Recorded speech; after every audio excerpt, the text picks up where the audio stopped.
shiver climb. Oh, the clock strikes terror. Right on time. It's Friday night, mama. Friday night lives. Talking horror and drama. It's Friday night, mama.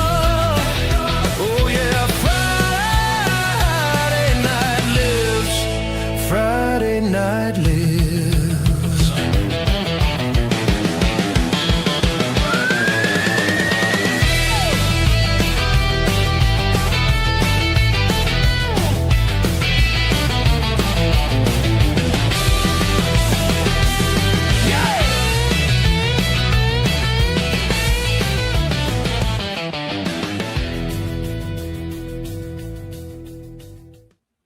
Welcome, everyone, to a very special edition of Friday Night Lives.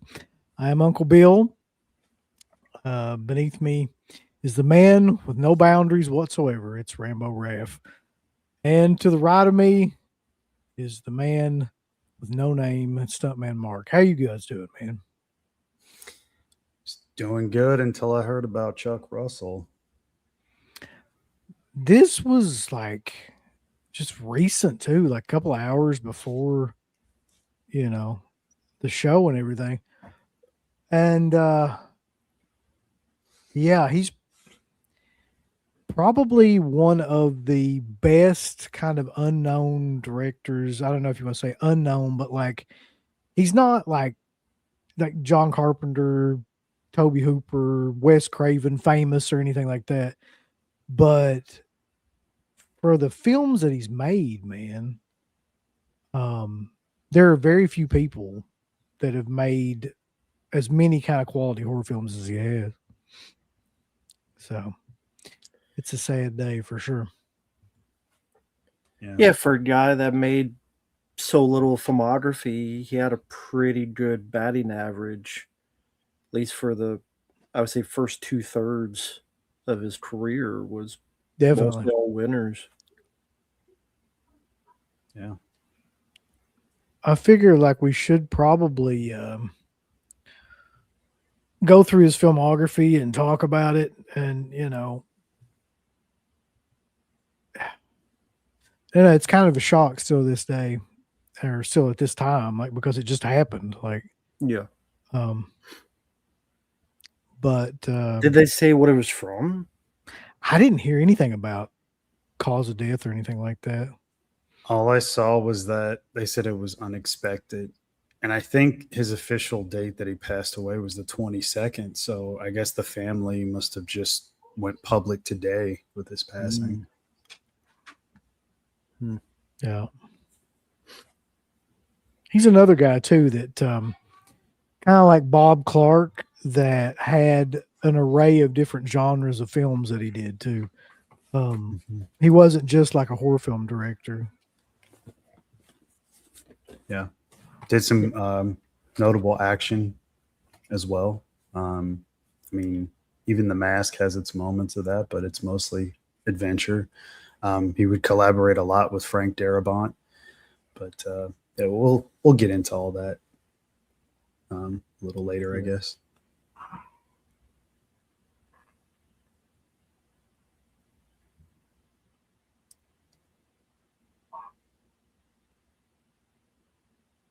Hold on one second. Okay. Hold on. Listen. Just listen real quick.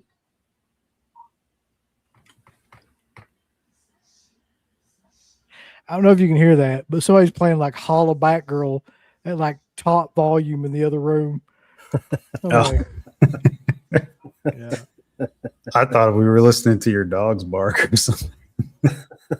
No, that's always a fun surprise when that happens. Hold on one second. Okay. Yeah, I couldn't tell for a second there because I could hear his dog's barking and then my dog is upstairs. What is barking. hollow? What do you say? Backdoor? I think he said holla back girl. Oh, holler backer. Okay. Yeah. While he's away, hello there to the chat. Hope everyone's having a good Friday night so far, regardless of the bad news. Later on, we'll be talking about other news parts, the Friday 13th Part 7, that whole thing, the news, supposedly by some idiot. We'll get to that, but why I'm calling him that. But the Yeah. Watchers getting a Blu-ray finally. Mm-hmm. Real quick, like RoboCop is in the TV show, Prime 8-episode Prime Video show produced by James Wan because we needed that. Resident Evil had another new shitty trailer, and Simps are scooping up for it if you make fun of it. So that trailer was dog shit yet again. Come on. Where's the positivity? What happened to Positive Pit? Remember? I don't want to be positive because you're HIV positive. So that's where positive goes wrong. If you're The HIV positive, Gimmick don't died worry. after one episode. Positive is overrated. Is Mark HIV positive? Yes, Not he's the black. Knowledge. Yeah, that's yeah. There you go. Like Magic Johnson. The fuck? He got HIV, right? Does he? Are you Does he kidding, still? Mark? Kidding, of course. You don't Does know he who still- Magic Johnson is. I don't know. Is he alive? Yes. Yeah, He's he's still alive, isn't Yeah, he got Oh. under control. he? Money was the cure. What the fuck was I talking about before Hollaback came on? Chuck Russell, we were Yeah. talking about how looking at his filmography and him being a director that had a variety of genres, and you were kind of starting to get into that. Oh yeah. So yeah, like Bob Clark, like he didn't just do, horror films, although he did really great horror films when he did. Like he did action, he did comedy, he did drama and stuff like that. So, and the weird thing is, like, at least early on, they're all equally as good too. Mm-hmm. Yeah. For a while there, so- just back to back. I mean, he had so many hits and memorable films. why is Jamar like so fucking like he'll ask you the weirdest questions every week? I love it. I don't know. Come on, Mark, you're more open-minded. Billy Joel. Don't Gotta be have a some favorite. songs you like. Don't have a favorite. He said, "What's your favorite?" So I don't have a favorite. You don't like Piano Man? It's not my favorite. Well, okay, what's a favorite? I don't have one. I just told you. I What's don't one have you like? Well, that's not the He's- question now, is it, Matt? Oh, I'm asking it then. You didn't pay $2. Well, I'm asking for him. What's Pay a Billy $2 Joel right film you now. like? Is that fucking math? Algebra. It's an easy question, Mark. What's a I'll Billy s- Joel song you like? Piano Man. It's There you go. Uptown Girl. That's his favorite. Uptown Girl. Can you name another Billy Joel song? Who? Mark. Me? Yeah. Because you only said Piano Man because I said it. Listen, I Uh, can name 50 Billy Joel songs right I'm now. Uptown sure you Girl. can. I'm about question Mark. Uptown Girl. There you go. He said that too. So I can't name songs that somebody else said. What No. of those were my No, favorite? you can't. Name a Billy Joel song you didn't hear in the past 5 minutes. Moving Out. That's a good one.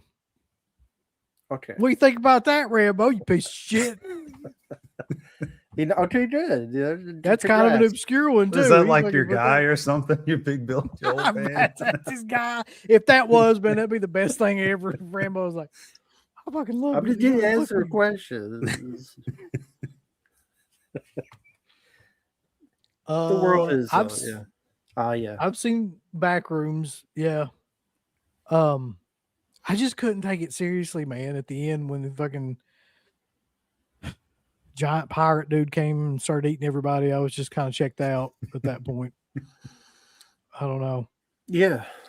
I saw that too. I just uploaded a review on my channel on it. Yeah, I thought it was good, and then it turned to fucking dog shit. Yeah, I've seen a lot of people talk about that ending. Very, Like the very first- divisive. Oh, sorry, go ahead. No, it's just very divisive. I've noticed. No, like the first hour, I liked the environment. Mhm. And then the last hour, when it had this 20-minute therapy session about toxic masculinity, where the guy's like, I want to change. Do I have to change? Oh, she said we don't have to change. And then Great Boodly Moodly comes out. Fucking Mr. Pirate Man. I can't, anytime I saw him, I'm like, Great Boodly Moodly. It just. Giant football pirate dude. mascot. That's scared by a football mascot running around. At the end of it, did you think that like she got out and then that just like made like a replica of her, or did you think that she was still in there? And the I other think she thing was got like- out, and then Okay. it'll be probably for a sequel or something on whether she works for that organization. Just what the backroom seems to be is whoever goes in there, they take whatever memories or experiences it seeps from them and tries to recreate it in its own image, but it's off. So even like the humans, like the reason that pirate guy, it was the dark id of Chiwetel Ejiofor's Clark character. And so now that's why they have like her book signing up in a section, her apartment, the ruins of her old house, all the stuff it kind of imprinted out of her. They try to recreate its own damaged image. Just that's what I guess the back room seemed to do. And like, these are interesting ideas. It's just I don't think YouTubers know how to tell stories. I think they can create interesting atmosphere. I think they can have good ideas, but I do not maintain that YouTubers know how to tell a story because they've never been to filmmaking school. And the back door, I was going to say the back doors, fucking Bayer. The back rooms. That's what he's thinking about. Yeah, the back rooms, I think, had interesting ideas in the first half. I think captured those interesting environments, but I don't. The second hour is when they tried to tell a story, and that's where I think it failed. I get that they try to seep in the Clark character's anger in the therapy at the beginning, but his sudden heel turn, choking bitches, tied him in the dining table, I just didn't buy it. I think it was poorly implemented. I think it was poorly written. Like, you could have that be the culmination, but I think it just kind of came out of nowhere. And if not out of nowhere, it was poorly plotted. I think YouTubers need to take some time to craft storytelling techniques a bit better. That's just me. So you feel the same way about Obsession? Yeah. Obsession. Okay, like the first hour of Backrooms I like more than Obsession, but Obsession I think is a better movie because I hated the second half. I hated the ending of Backrooms. I think it just ruined the movie. I think Obsession had a pretty good narrative from beginning to end. Like, I think it like carried out that story to completion pretty well. I did not feel that about Backrooms. Yeah, I did not feel that about Backrooms, like at all. I felt like that shit was all over the place. But yeah, I mean, maybe like I haven't really felt like anybody in the past 10 years has been great at storytelling in movies. I keep saying this over and over again, but like the hardest thing for people to do in movies now seems to be like have an ending that actually culminates the film. Like nowadays, it just seems like the ending is just tacked on bullshit that they want to, just have to like end it at some point. They got to figure out something, and they just put whatever out there.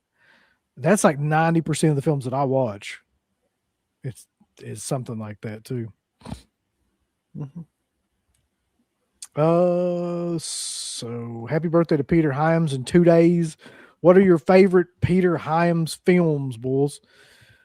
I'm just going to tell you right now. I'll name some films off that he's done for everybody. He did Outland. He did Running Scared, Narrow Margin, Stay Tuned, Time Cop, Sudden Death, End of Days. There's a lot of them on there. And be between those two films, Time Cop or End of Days, those are the ones that I go back to the most. just personal favorites of mine. Grew up on those. He did the Relic too. I forgot though. Love that one as well.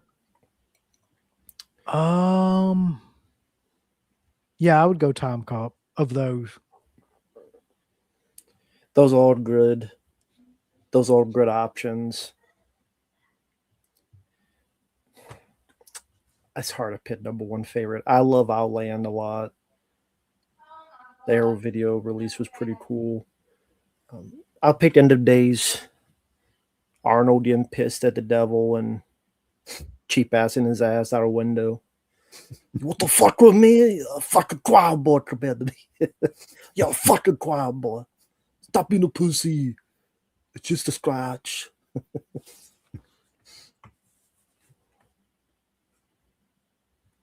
So I'll say End of Days.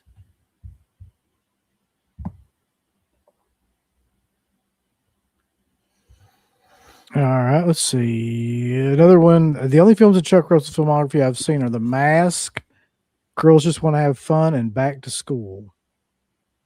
The last Oh, two he he only only produced. produced. Mm-hmm. You definitely need to see, well, Elm Street 3 and The Blob. Definitely. I think you'll like those, Sean. We'll be talking about it when we do it. But yeah, this film, I think you'll like this one, Sean. Definitely give this a look from 1988. Yeah. Yep, Glenn Oh. Harris. I did like Crystal One over Dark Knight. Tough titty.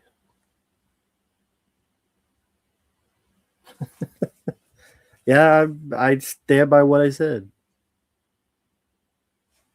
I like Karen Allen. Tough.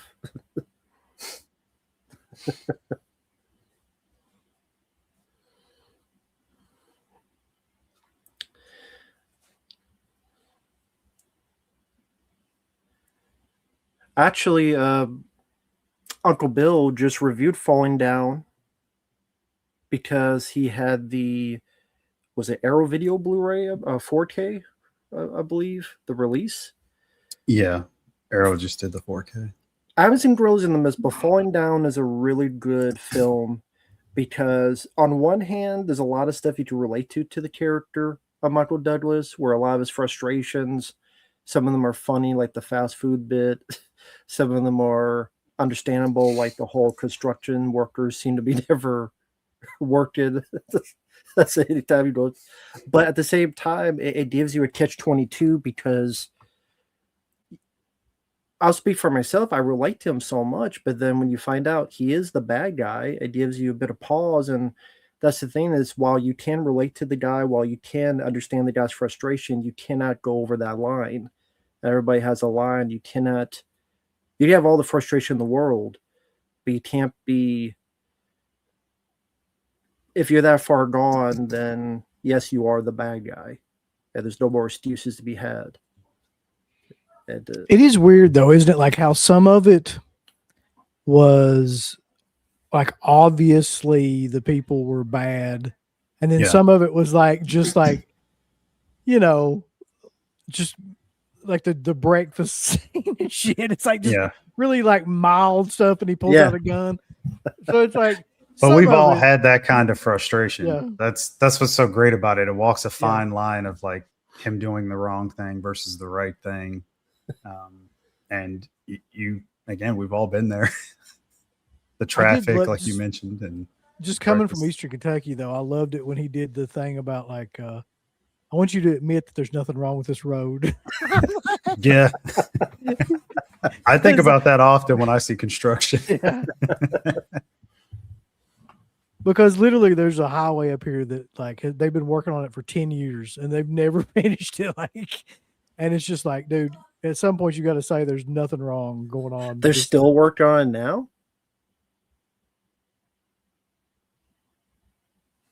do what? Are they still working on the road now? Yeah. Every time I go up there, like it's still in progress. Yeah. Do they have any excuses to why it's taken 10 years?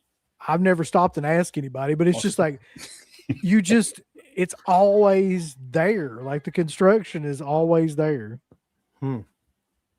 Take a bazooka up there. I'm sure that'd go over well. Falling Down seems like the movie Uwe Boll would want to make, but would never be talented enough to make. And Joel Schumacher, despite him doing those Batman films, he was a pretty good filmmaker and other stuff. 8mm, even Flatliners I liked, Phone Booth, etc. The Lost Boys. Client. Thought The Client was somewhat underrated. That's a fun movie. I like it for what it is.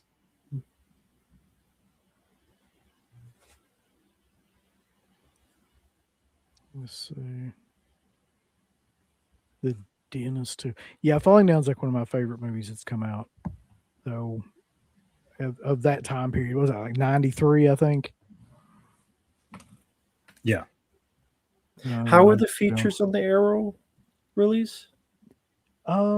Shit, I had it over here somewhere. They seemed okay, but I wasn't sure. Okay.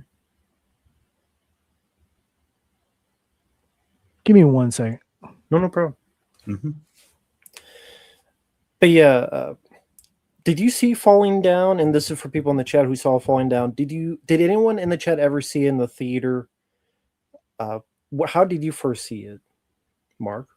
Falling Down, was it cable or? Yeah, cable. Oh my god, I was so little when that came out. But yeah, cable was my first viewing of it. Always liked it, even though some of the, I guess, themes of it I probably didn't pick up on like until I got a little bit older. But even on its surface, it's just kind of a cool premise. Because you could still tell, even if you're a young kid, like he's like, fuck everything. I'm fed up with everything. I'm just gonna take this bag of guns and just do whatever I want. So I always enjoyed that aspect of it. But like I said, we can always pick it apart. I mean, I wouldn't say there's really any flaws to it now that I think about it. I mean, I think Duvall is really good in it. Yeah, defense. Yeah. Douglas steals the show, as he should, as the lead. A lot of really solid supporting characters and the performances, like the Nazi guy in the store that he comes in contact with. So yeah, a lot of that stuff stands out, even though they're like smaller bit parts of the movie. They still stand out. It's memorable. And if you watch that, it's sadly relevant today. Yeah, some things never change. I think that film will probably always hold up, more than likely. I don't ever see it like not being something that works. It's kind of timeless in that manner. Do you see there's a lot of people now, like they're identifying more with the Michael Douglas character, which is a bit weird. It's like, again, you get to a point, but you do realize he was still the bad guy, right? But it's like more people are kind of using him as like not an icon, but use him like as a figurehead almost in today's age. There's like a segment of people. Yeah, I could see that. I could definitely see that. You, like I was mentioning a minute ago, identifying with his just him being fed up. I mean, the workforce and like the way capitalism is in this country. Like, I mean, there's so many things about it that will be relatable just due to the workforce aspect of it. Because if I remember correctly, he was still pretending to go to work every day, sort of biding his time and not really having any sense of direction and just going through the motions. And even people that still have a job probably go through the motions anyway. You know what I mean? They just do what they have to do. Regardless if their entire life is like falling down around them, which is kind of a great double entendre for that film. But do you think there could be people that may use that character in kind of a way that's a bit sketchy, where they maybe take the wrong lessons from him or that movie? I think you could say that for quite a few films that have that sort of similar character. Maybe not the same motivations as his character, but yeah, I think people would. There's definitely a chance. I mean, I'm sure there was probably some guy somewhere that probably did that, and we just never heard about it. Maybe it didn't make the news. Oh yeah.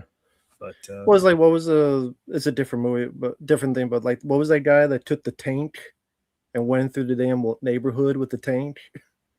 yeah, I know what you're talking about. Was yeah. that in the 90s as well? I think so. He just took a tank and rolled right through the neighborhoods. Mm-hmm. Yeah. I try to remember, how the hell did he get a tank? I don't even remember. I'd have to look it up. So, but yeah, a lot of people in the chat are like, they like the film as well. Yeah, the economy and layoffs. Oh, like Xbox laying off people. Comment today, exactly. So nothing's Mhm. changed. Yeah. Well, while Uncle Bill is gone for a bit, me and you can talk about. I know you didn't see the trailer, but the new Resident Evil trailer came out. For people in the chat, you let us know whether you give a shit, care, don't care. But pretty much it was what you saw in the teaser, Mark, but then it's getting more, just a lot of unfunny jokes from the lead character about, hey, I got this thing here. Anyone want it? It's maybe for 7, about the organs and stuff. And I guess it does take place present day. They finally made up their mind, even though they said 1998. I guess the director went out and said it takes place current day. So that's why there's smartphones and stuff. Mm. Which is weird because then before he said it's taking place around Resident Evil 2. So it's like he can't make up his mind. He's an idiot. Did he mean just like the story beats of it and not the actual time period of the film? No, he said in an interview it's a present day movie. Okay. So I guess he made up his mind now. And it just looks like shit. It looks like nothing like the game. And then if you say that, people get mad at you. Yeah, we want them to eat plants to get their health back. Yeah, exactly what I said. Yeah, I do want that, sure. Yeah, I don't think you need to be 100% through and through faithful to the film and make your own like adaptation in that way. I think you could hit enough story beats to make it close enough. I'm fine with that. Not everything is going to translate. But see, to screen. mostly zombie, I disagree. To me, it looks nothing like Resident Evil. If you watch the trailer to the first 2002 movie, that looked Resident Evil more than this does. You had the lab, you had the monsters, all that stuff. This looked like, if you called it Tactical fucking Terror, just some generic title, it'd be the same movie. It's just some dweeb, dorky, dipshit, dumbass going to a fucking farmhouse in the snow, and it takes 5 minutes to load a double barrel shotgun. He can't load up 2 fucking shotgun shells. He's an idiot. Because the truth was, this was a monster movie script he had. They paid him money, put fucking name on it, and then he changes. So fuck him. Zigzag crapper. Fuck him. His movies suck too. You didn't like weapons? Come on. Neither did you. Well, we're asking for your opinion here. Fuck that movie. No, it can eat my ass, movie Eddie. I won't eat my words. The movie can eat my ass. Zigzag Crapper is what my name for him is. Fuck him. I'm assuming you're all talking about Resident Evil now. Yeah. Yeah, we figured we'd talk about that real quick while you were gone. Get out of my system. Oh, God. So what was the deal with that? Like, I haven't seen anything about it. What with the new Resident Evil? Oh, no, it's just there's a new trailer. It's pretty much the same, other than you see more of the main character, and he's one of these dorky, dweeby guys that makes a lot of jokes. Because a lot of people now have to make a lot of jokes, like it's Guardians of the Galaxy. You wait till you see that fucking He-Man movie. Oh, I'm sure.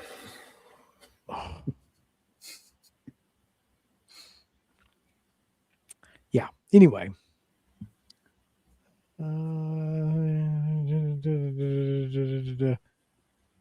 So let's talk about a couple of things before we get to Chuck Russell. I guess one of the biggest stories that came out. I don't even know if this is a story, to be honest. I feel like this is one of those stories that you'll turn around and figure out it wasn't really a story. Like, but this is what they reported, so I don't know. The Friday the 13th Part 7 footage.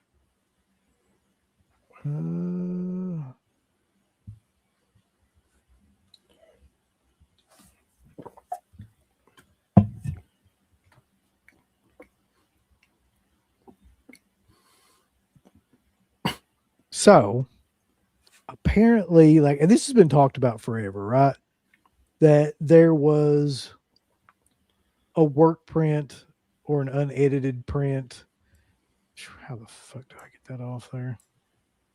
God damn it, go away. Okay. There's a work print or an unedited print of a lot of the gore scenes, and that uncut version existed. And I think even didn't Beekler even say it didn't at one time or another? I can't remember that. I think he did. But anyway, supposedly collectors or some collector has found.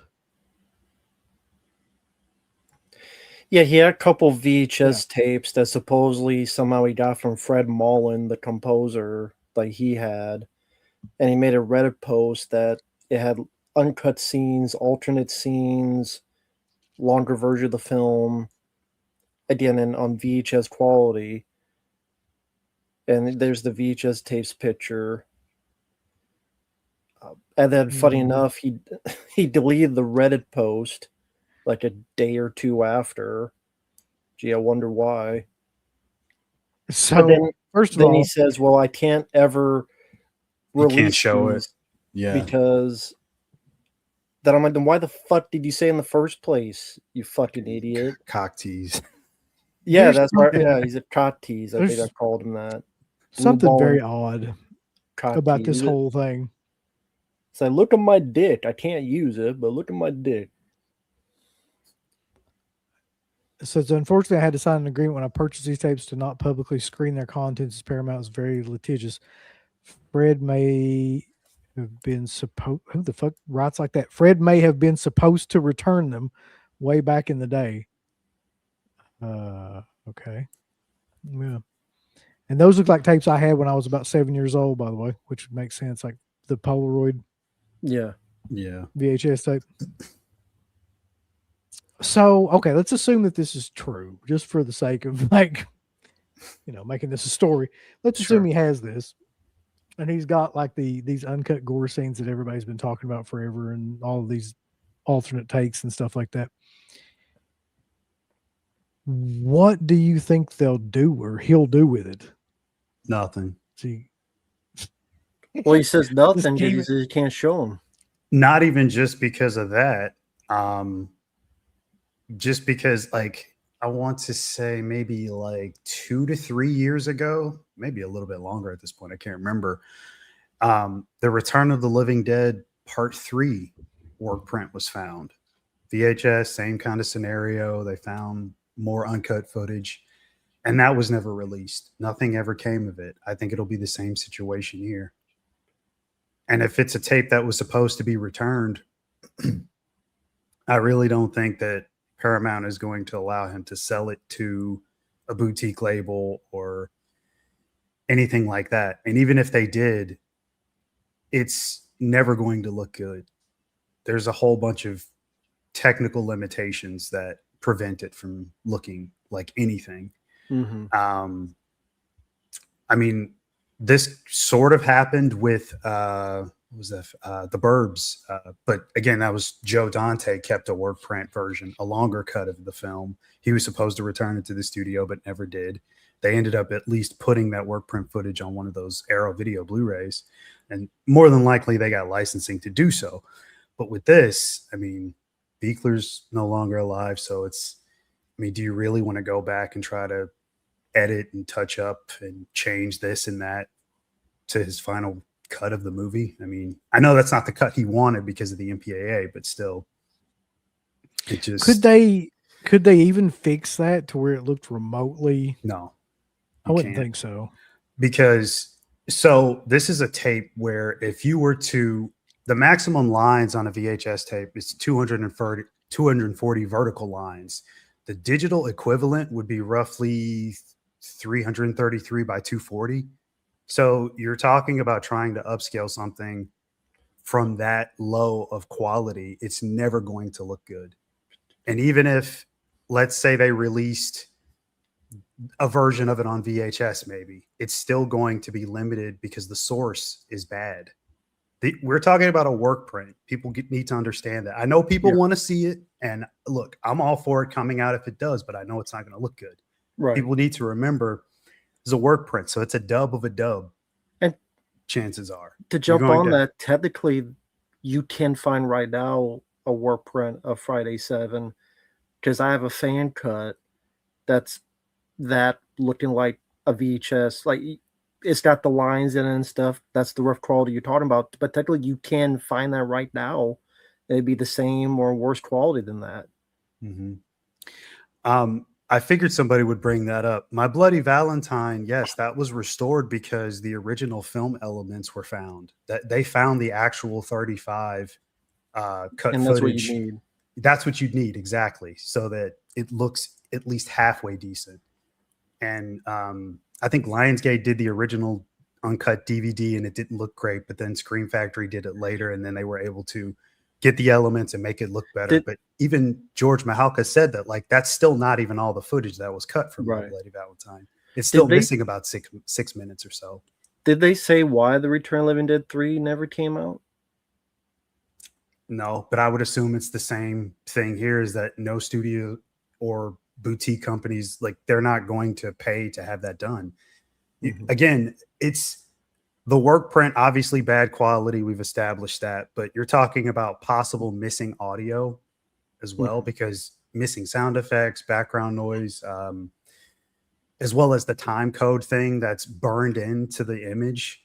Like that, who wants to watch the uncut version of the movie with the timestamp thing at the bottom? I will say one thing is that there are fans that I'm sure would work on that. Like, I mean, forgive me if I'm wrong. I know this is a different thing, so it's not the same thing. When Friday the 13th Part 2 cut footage was out there, did that have sound effects in it? See, I don't remember. Because I didn't think it did, but then I got like a fan cut where someone was able to put like sound effects into it to make it look seamless. You could do that. You definitely could, but it depends on like what kind of cut this is. Like, is it fully uncut to where like we have scenes that go on longer than what they did in the original movie? Then you're going to have to probably end up using AI to fill in the blanks. That's what I was going to ask. Could someone take that, and it would take work and a lot of editing of prompts? Could you AI this? It would not be a fast process. No, but with a long enough process, and there are people that will take fucking years on something just for the fun of it. Could someone AI repeated prompts? It doesn't work. They try it again, step by step, minute by minute. And that's what I was thinking. Like that. I mean, that was the only thing I thought was, with technology the way that it is now with AI, could they not like figure out a way to do that? The only thing the best case scenario is for them to do the digitization standard, which would be like a 480i output file. Then they would have to go in and try to remove the time code thing at the bottom. And then if they did that, because I know most people would want that gone, you would have to do that frame by frame to remove that. And then you'd have a blurry mess. Or if the best case scenario out of removing that with AI, you would have to have that run, and there would be a lot of interpolation there where the AI would guess what's supposed to be underneath that time code stamp. So they could do something like that. But again, that's a lot of work. The biggest issue is that the resolution remains really, really low. Now, if it's a first generation copy, of the work print, that's even better, but it's still not going to look great. It will lack some of like that audio noise, like how there's tapes that are recorded off TV where it's like that hiss in the background. It wouldn't have that. You'd have some better contrast. The edges would look sharper and cleaner. Better stable tracking.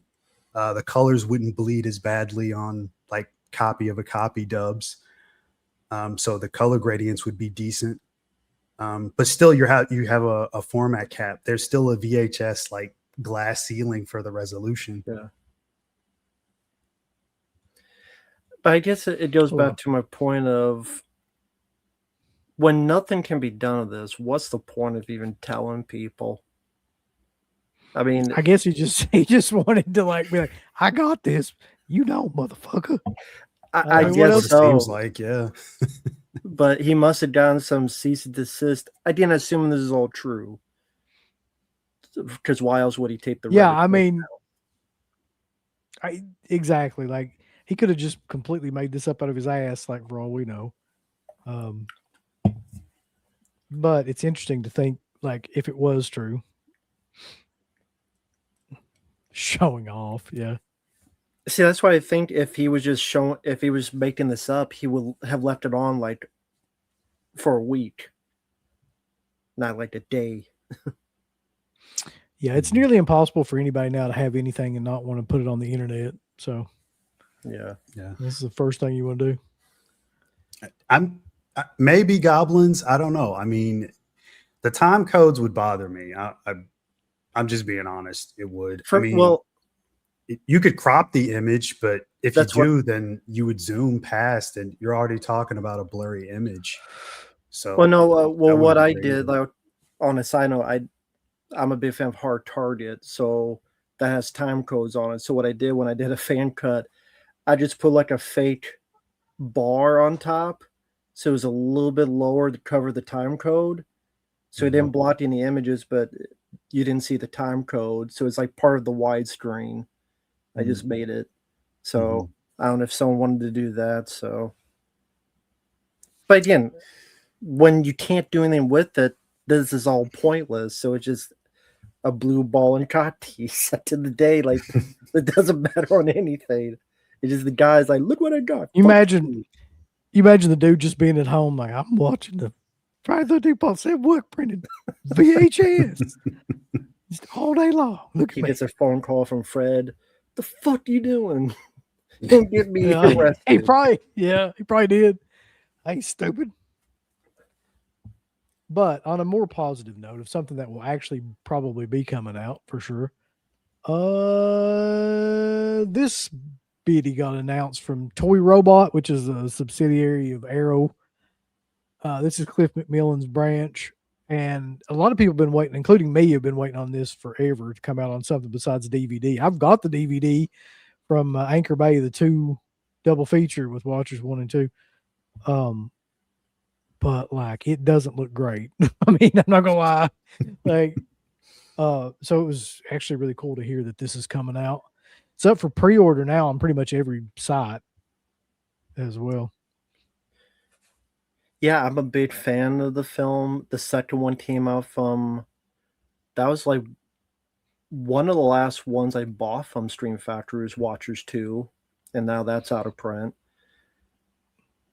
For the longest time, people, I wonder, I would be curious to hear the story on how they finally found the rights to Watchers, because that was such a long battle, it seemed. And it does have interviews with Michael Ironside and the actresses and the director of the film, which is cool. It's got some features. And there were HD versions you could watch online, but it's nice to have that on a proper disc. So this is a film I watch a lot as a kid.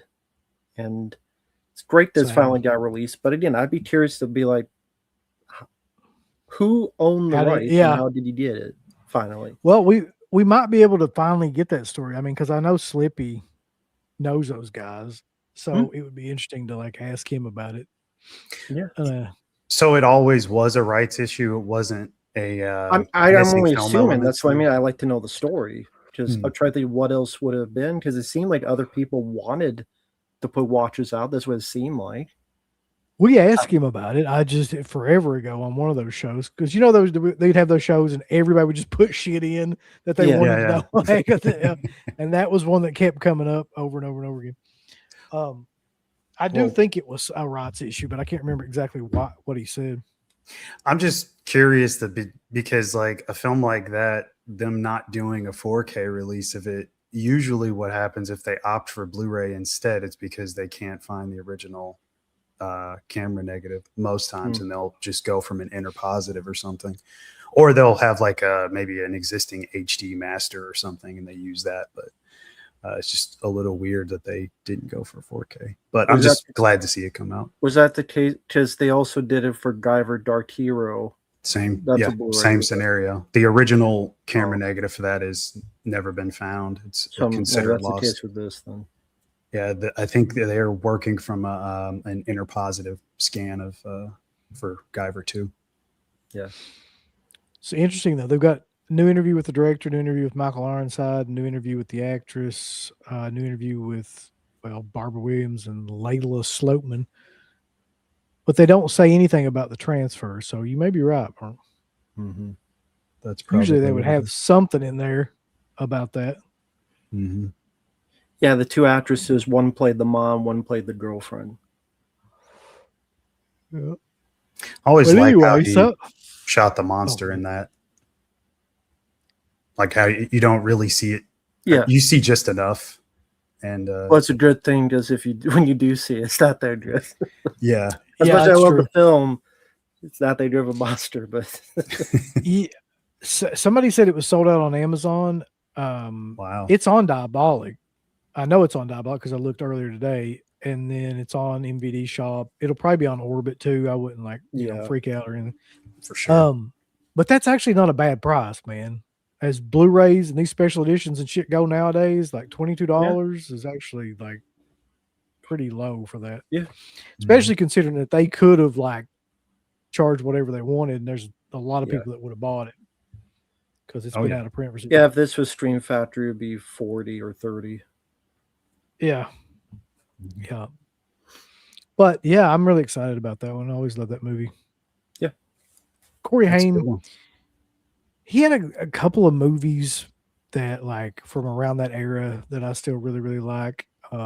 Fast Getaway is another one that I really like. This is when he's getting like a little bit older and like into his drug years and things like that, the beginning of the drug years. But he still had some good films like right at the start of that. Like now as it went on, it kind of slowly. Immortal Nightmare Watchers 2 did get a Blu-ray. I have it. Stream Factory released it. Yep. Sadly, though, I think it's out of print. I remember talking about it. What about 3 and 4? Huh? What about 3 and 4? What do you guys think of those? Fuck Watchers. We never talk about them. Fuck. There's a reason we never talk about that shit. 3, I mean, I like Wayne's Hauser. I could watch it as like a low tier Predator ripoff just because of Wayne's Hauser. The 4th is inexcusably bad. Yeah. Mark Hamill is confused in that movie. He just, to say the least, yeah.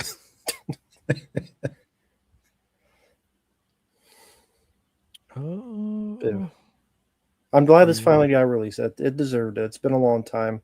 Sad that Corey Haim's not around. Would love to have heard him. Yeah, definitely talk about it. So you know what else they released though too, and I thought this was fucking weird. I'm not even sure if it's on here. They also released Trick or Treat. I was like, what? I was like, what? It's kind of confusing to me, like why they would release that again so quickly after the Red Shirt one came out. I think I saw some people online say that it's a UK release. Oh, like that they were saying they were happy that it's coming out again because somebody asked that question, like why are they re-releasing it? But it's for the UK. So that's why it's not on this page. Probably, possibly. Yeah, that makes sense. Yeah. Yeah, Talking everyone's to- saying UK. Yeah. Oh, okay. Yeah. talking to Slippy about that too, and it was pretty funny actually. The artwork for the new Trick or Treat release is not good. Let me see if I can find it. Yeah, it leaves. It's a weird choice. I'll say that. desired. Yeah. And I'm like, dude, let's see. Let's try.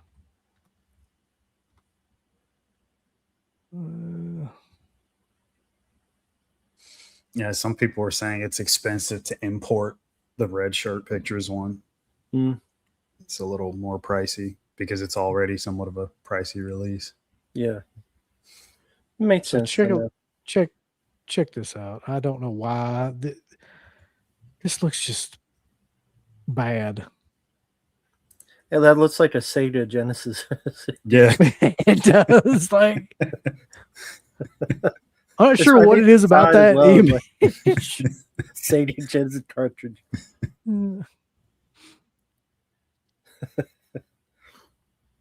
You're right. It Yes. does look exactly like a Sage's game from like, yeah. But you know, $31 is pretty cheap for that too. 4K. Mhm. Yeah. Yeah, Immortal Nightmare Sally, the reasons that expensive eBay is it went out of print. Yep. Yeah. It went out of print pretty quick too, from what I remember.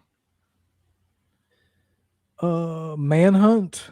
I don't know what the hell that is, but that's another one they Don't know. released. It's got Ken Takakuri. Okay. It's one of Mark's favorite actors. Oh, yeah. It's a day one purchase. Let's see if they've got.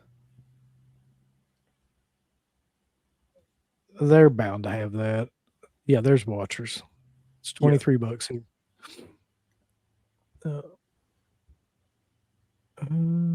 Yeah, and like you said, Yeah. Orbit will have it. Yeah, they'll all have it eventually. Like that was the first place I checked this morning because if they had it on Orbit, I was just going to go ahead and buy it, but they didn't have it up yet. But they will. I mean, Yeah. they're not going to miss that. Cool, Bill. I hope you pre-ordered that Manhunter release down there. Yeah, I fucking sure. I like the film, I and kn- I wouldn't because apparently they screwed it up. They did. I've got a coffee table over here that's got a leg that's kind of wobbly. I was going to put it up underneath that. Fucking man. You need to work on your car. You'll prop it up with the movie. Michael Mann's an asshole. He's definitely an asshole. Get into his Manhunter's movies, a but- good movie, and he wants to George Lucas it up. What an idiot! What did he do? I'm curious. So he digitized. He changed dialogue. He took out dialogue. He changed the color timing of it. That's why there's a bit of a hubbub about Manhunter 4K because he changed it. And honestly, it seems like it's better to keep the Blu-ray. No, he did the Exorcist thing. Yeah, Basically. he like took dialogue out. He added stuff in. The color timing, like the color scheme, is off. He messed around for some reason. Yeah, that's unfortunate. I mean, at least there are going to be other versions of it out there. Like with The Exorcist, it's far worse because I know a lot of people really hate that purple and blue lighting in the last sequence. And that's on like every version of the movie now. All you have is really that older DVD from like 97 that's like the natural version. Okay. If directors want to do that, I understand your film, then give the option of an unaltered version. Exactly. That's it. That's what George Lucas needed to do. Oh God, did he really say this? He said it had unfortunate dialogue. Yeah. Man, look. If there's one thing in this world that I can't stand when it comes to movies, it's when people do that shit. Like, 40 years later, they'll come around and be like, oh, this is not very, yeah, motherfucker, because it was made in like the 80s. And that was like what was acceptable then. It's 40 years later. Like, why are you changing it now? Like, if I wanted to see something from then that sounded like shit from now, then I would just watch something from now. But I don't want to watch something from now because everything from now fucking sucks. I want to watch shit from then that sounds like it sounded from then. I don't even know what Unfortunate Dialogue would have been. I don't either. I was trying to think of something like. I always have to fuck with everything. It's a like, shame. you're right though. Like the one thing that's most annoying about this is, yeah, that's exactly what he's doing. I'm a good person. I swear. Yeah. Is like, yeah, Bob, I think you're right. Is give somebody an option. Like people that really love these movies have got them like memorized and shit by now too. And it's like, man, they don't want them fucked with. Like they want it to be the movie that they know. They don't want you to go in Exactly. there and digitize stuff and like take stuff out of it. Right. And who would want that? Like, who is that for? Is it just for the director so they can be like, It's hey, I'm for him. Yeah.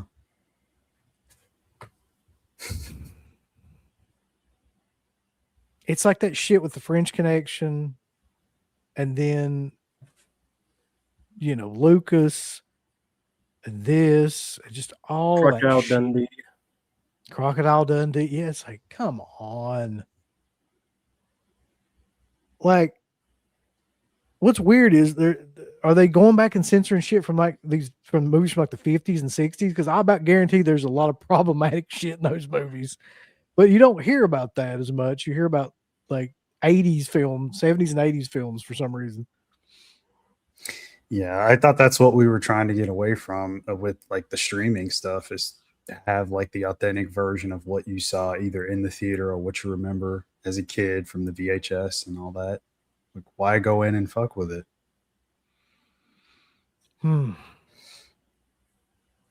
Like, who is sitting around and they're like, you know what? I want to see a classic movie from Michael Mann, from the 80s, but I don't want anything offensive in it. I want it to reflect the modern times and, today's current climate. I don't want the actual original movie. Who the fuck would even think that? Yeah, that's true. They put trigger warnings for films from the 50s and cartoons and such. There was one, was it before Looney Tunes? Trigger warnings? Or Muppets. The Muppets, that's what it was. Because stuff may be culturally offensive in the Muppets. Yeah, they did that. I talked about this. This was a few years ago when that movie Blink Twice came out.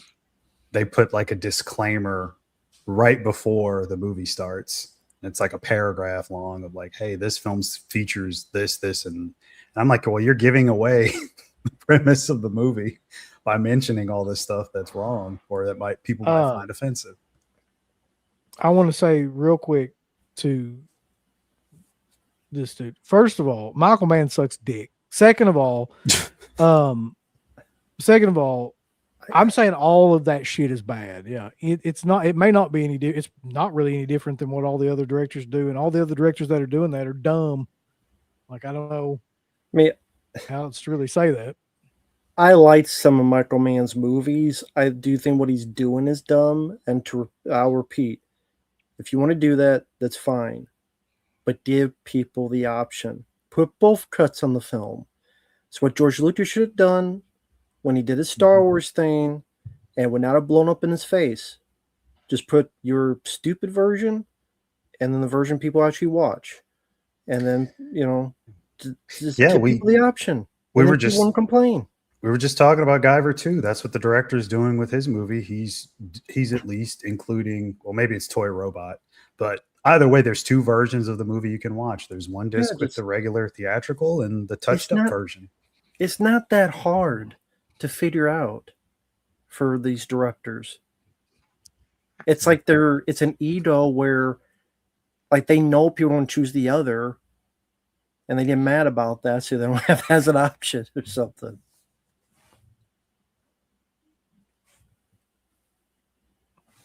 But maybe that's just me.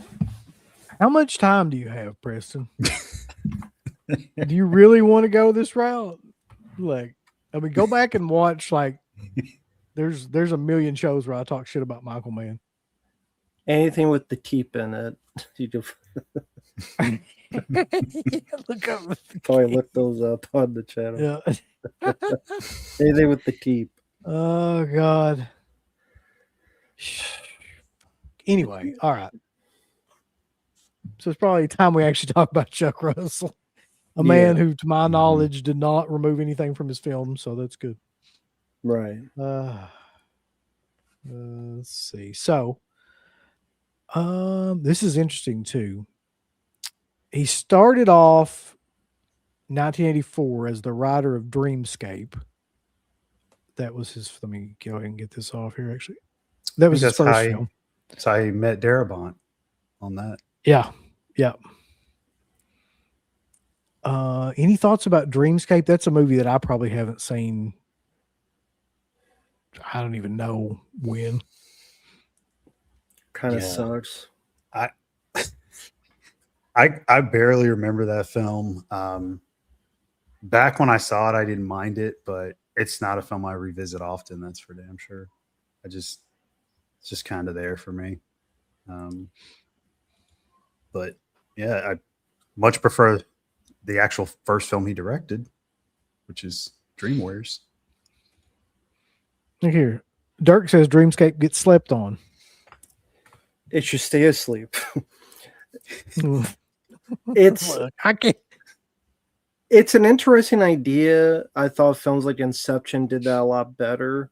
Yeah, it's very dated. The effects are very dated. The plot, it moves sluggish in the first half. It tries to do a bit of ambitiousness in the second half, but it just did not have the budget for it. I hate using the word cheesy. It could come off as very cheesy, especially in the effects work. It's a good idea that I just don't think it was done the best. I think Inception did that a lot better. You know what's weird though? Because I can't remember it, but I was looking on here. Chuck Russell actually started his career working on Hell Night. Okay. Which is a great movie, by the way.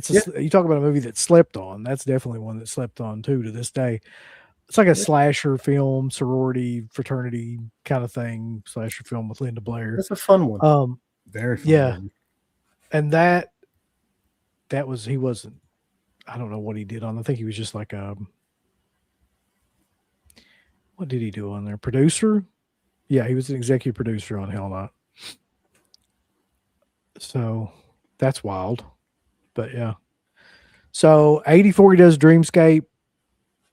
The next movie, which is the first movie that he actually directs, is widely considered to be the best movie of this series, which is Nightmare on Elm Street 3. Dream Warriors.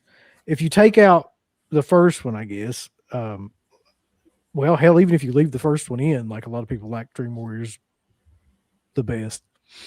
Not Mark. Well, we talked about this before, actually. No, in all sincerity, you prefer the more darker Freddy. You mentioned that. I prefer the first one, but I do like the concept. I think the third film, for me personally, is the most tolerable of all the comedic versions of Freddy. But yeah, the concept alone, I think, is really cool. The fact that they are, just like the title suggests, Dream Warriors. They go in and fight Freddy. And then bringing it all the way back to Nancy Thompson, like it's really cool too. Comes full circle. I think the coolest part about that idea too is the idea that you had almost like a superhero group against Freddy. That's basically what it was. Which is like a crossover kind of Marvel DC thing almost, with Nightmare on Elm Street attached to it. And that's a really awesome idea. And the fact that it was played like so, and the cinematography in that movie is great still this day.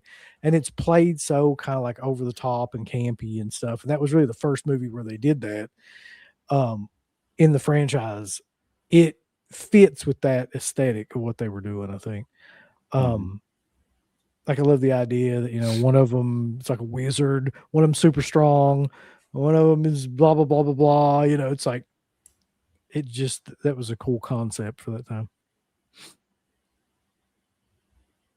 Also, bringing Heather Langenkamp back. Saxon too. Yeah, which, you know, bringing them back was something that really wasn't done that much, like around that time. It's done all the time now, but having like legacy characters like at that time, it's not anything that was really like popular. So that was, I remember like kind of like marking out about that when I was a kid.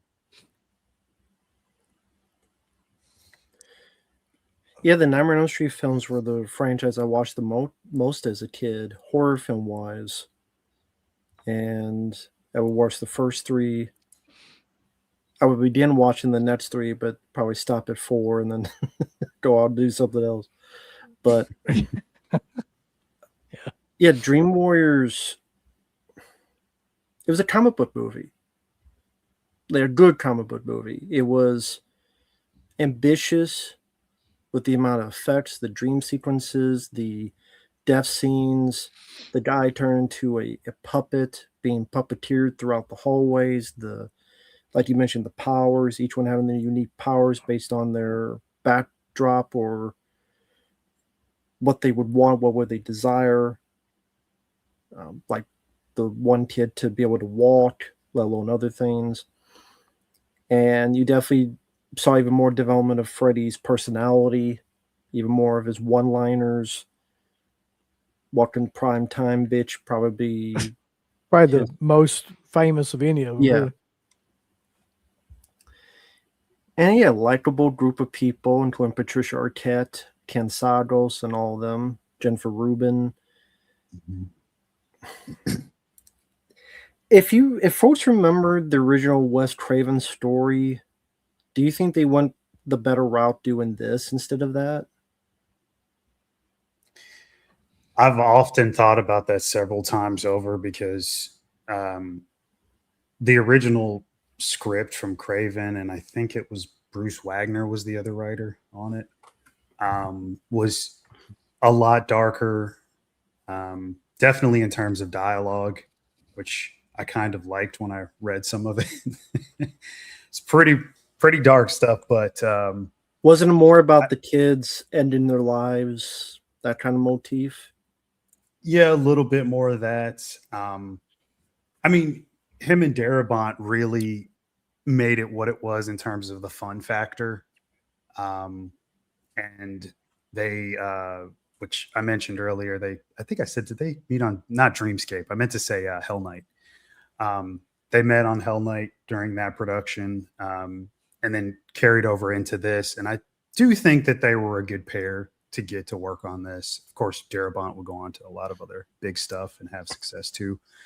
But I think they did a good job on it. Even though, like I said, I prefer the darker stuff. Like, it's still fun. It's a very fun movie. Mm-hmm. And I mean, it exploded in popularity. I mean, Freddy became even bigger. That's the thing that I think, though. Like, I'm not sure if they would have gone like the darker route if Freddy would have become what he became, if it would have been like that kind of iconic, the way that it is now. Because when you think about Freddy, where most people think about Freddy Krueger now, that's the Freddy Krueger they think of, like the one-liner spouting Freddy Krueger. You know, like that's kind of like, yeah, that's what caught on for whatever reason. So I don't know. Yeah, in that scene though. Oh yeah, go ahead. I was gonna say in that scene, what is it he says right before that? He's like, it fucking always cracks me up. He's like, something like, hey, TV. Yeah, it's time for your big break or something like that. Your big break on TV. Welcome to prime time, bitch. Oh, another cool part about that scene too is that they got I forget who it's, Zsa Zsa Gabor and somebody else that are like actually on the show. Oh, the host. Yeah. Is it fuck, what's his name? Yeah, I Is could it see his Carson? face. It wasn't Carson. It was No? No, he interviewed like Lennon and all those people. Dick Cabot. Yeah, he's Yeah. like who give he's like, I want to ask you one question. Who gives a fuck? And then like, who gives a fuck what you think? yeah. It's just so killer, man. Like just that idea. Yeah. Yeah, man. That if anybody out there hasn't read the original script, it's I remember so many lines that stand out. And I'm not one to say like, oh, this is mean spirited or whatever, because I think horror kind of has no boundaries, at least to me. But some of the stuff where he's talking about like taking out your soul and pissing on your corpse, and I mean, it does kind of come off as a lot more of a mean and more angry version of Freddy. And I mean, look at Like how the iconic early the lines Army became. version of Freddy. Yeah, but that's a good analogy. Yeah. I mean, they made iconic lines. I mean, I can't hate it. It worked. Tina, you had better square yourself away, or I will fuck you up. Early Army Freddy. Oh shit. Psycho Hobo says also Scorpion King wasn't too bad. Kinda okay. We'll get to Scorpion King in a minute. Listen, I gotta draw a fucking line in the sand somewhere, and it's gonna be with that movie. I was not a big fan of that. I can't. So 1988, 1 year after Dream Warriors, another fucking classic. The remake of The Blob, widely considered too to be one of the best remakes of that time period. Mm-hmm. I think there's only a couple of remakes that are better than and like The Thing, of course, is one of them. The Blob is one of them too, though. I mean, the original Blob is super fucking corny and cheesy and goofy, and definitely held back by the technology of its era for sure. Yeah, and it's very 50s, but like the remake, it still to this day probably has some of the best special effects, like practical special effects that I've ever seen too. Would agree. Yeah, I still think that the Blob is slept on, because when people talk about the 80s, they always bring up The Thing and The Fly, but then they'll just dismiss or not talk about the Blob. And I still think to this day it doesn't really get the due that deserves. Speaking personally, it is one of my favorite films. It's one of those films I watched constantly growing up on VHS tape. And there's, aside from some iffy blue screen wide effects in the third act and a few little nitpicks here and there, I love almost everything about it. I love the sense of humor. I love the slasher film movie within the movie, with the hedge trimmers, the law massacre slasher. Kevin Dillon, Shawnee Smith did a really good job. The death scenes are amazingly gory and violent, whether being sucked down a sink, whether it be this whole effect here, and then being pulled apart while Shawnee Smith's trying to grab him and tears the arm off. There's the phone booth scene where Candy Clark pretty much gets pulverized and the camera's like up top and you just see her be completely demolished. It's just a lot of scenes throughout it that really stand out and has a bit scope to it as well. And I guess at the time, the title, maybe people thought it would just be too goofy, too silly, so they don't want to give it a chance. Which is too bad, because I think it deserved a lot better than it got. Yeah. Yeah. I mean, you mentioned the effects and some of the horror and gore bits are great, but I also think the comedy works too. I mean, there's a fair bit of comedic moments that are pretty fun. the scene in the drugstore where the guy's like buying the condoms from the guy. That's great. I love that scene.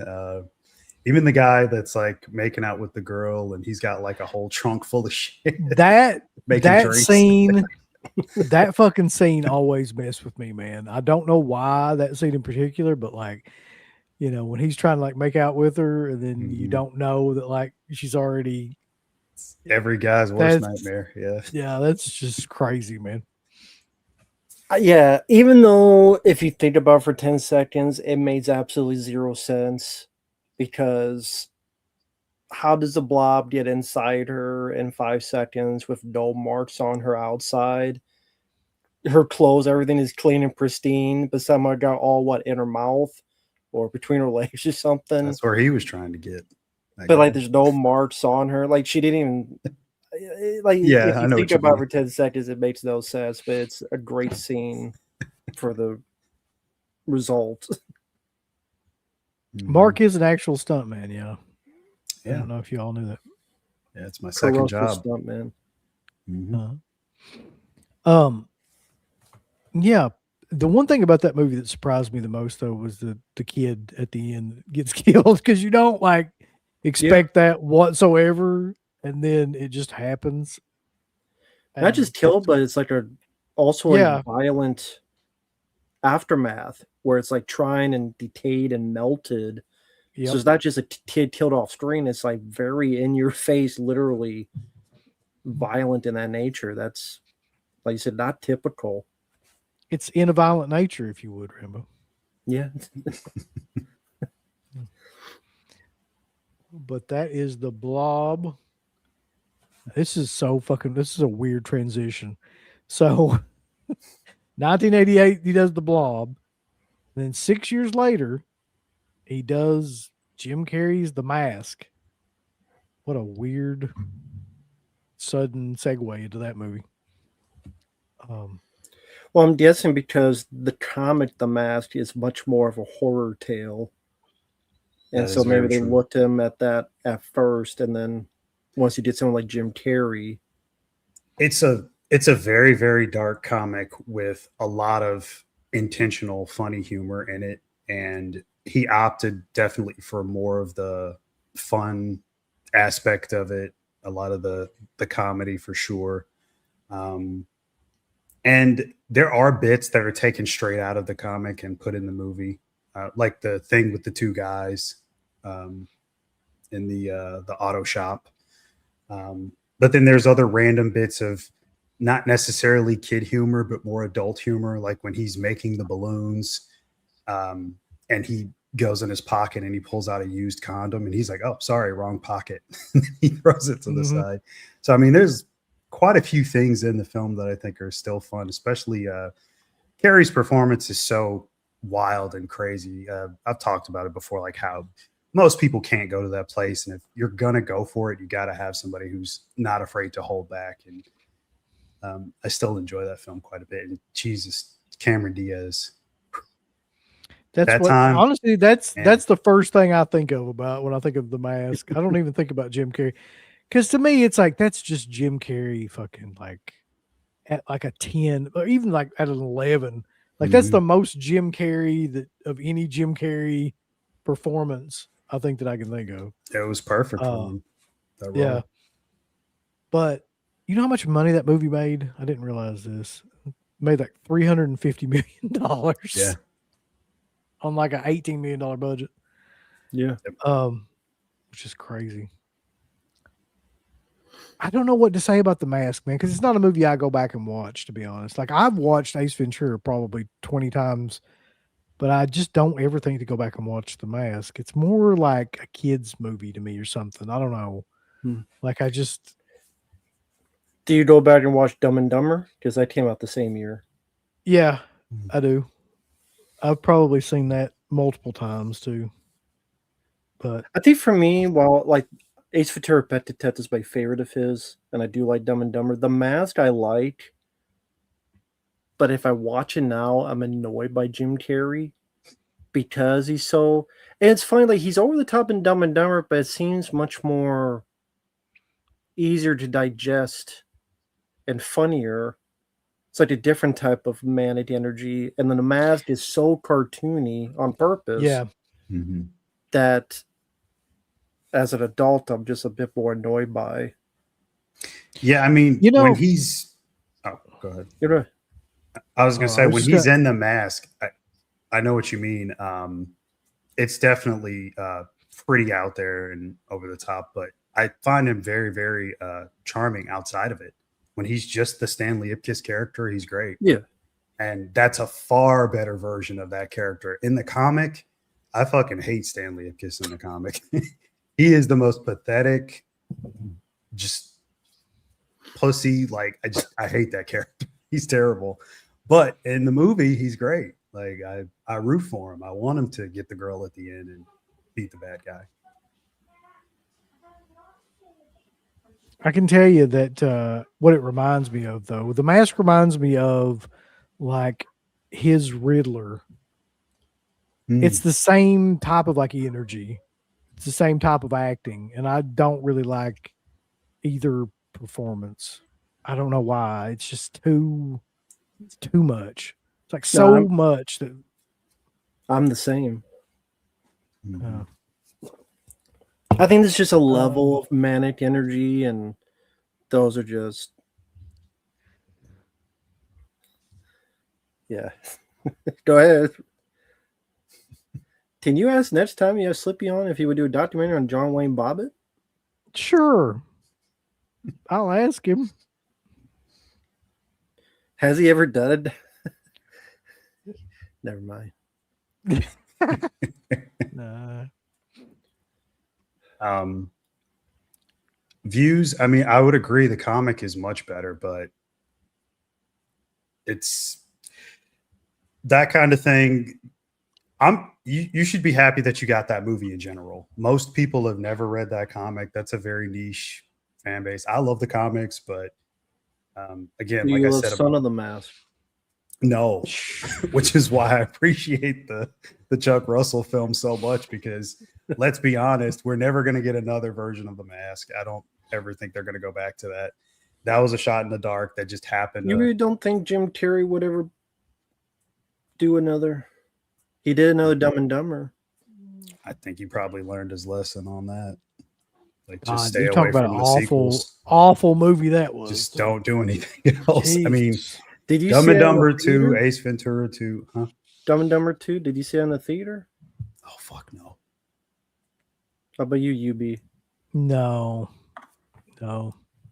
Something about movies like that come out, 20, 30 years. I just know it's going to be shitty, so I don't even bother. So you just saw it on streaming or something? Yeah. But look at all those movies. Like, pick any of them. Happy Gilmore, Mhm. Bill and Ted.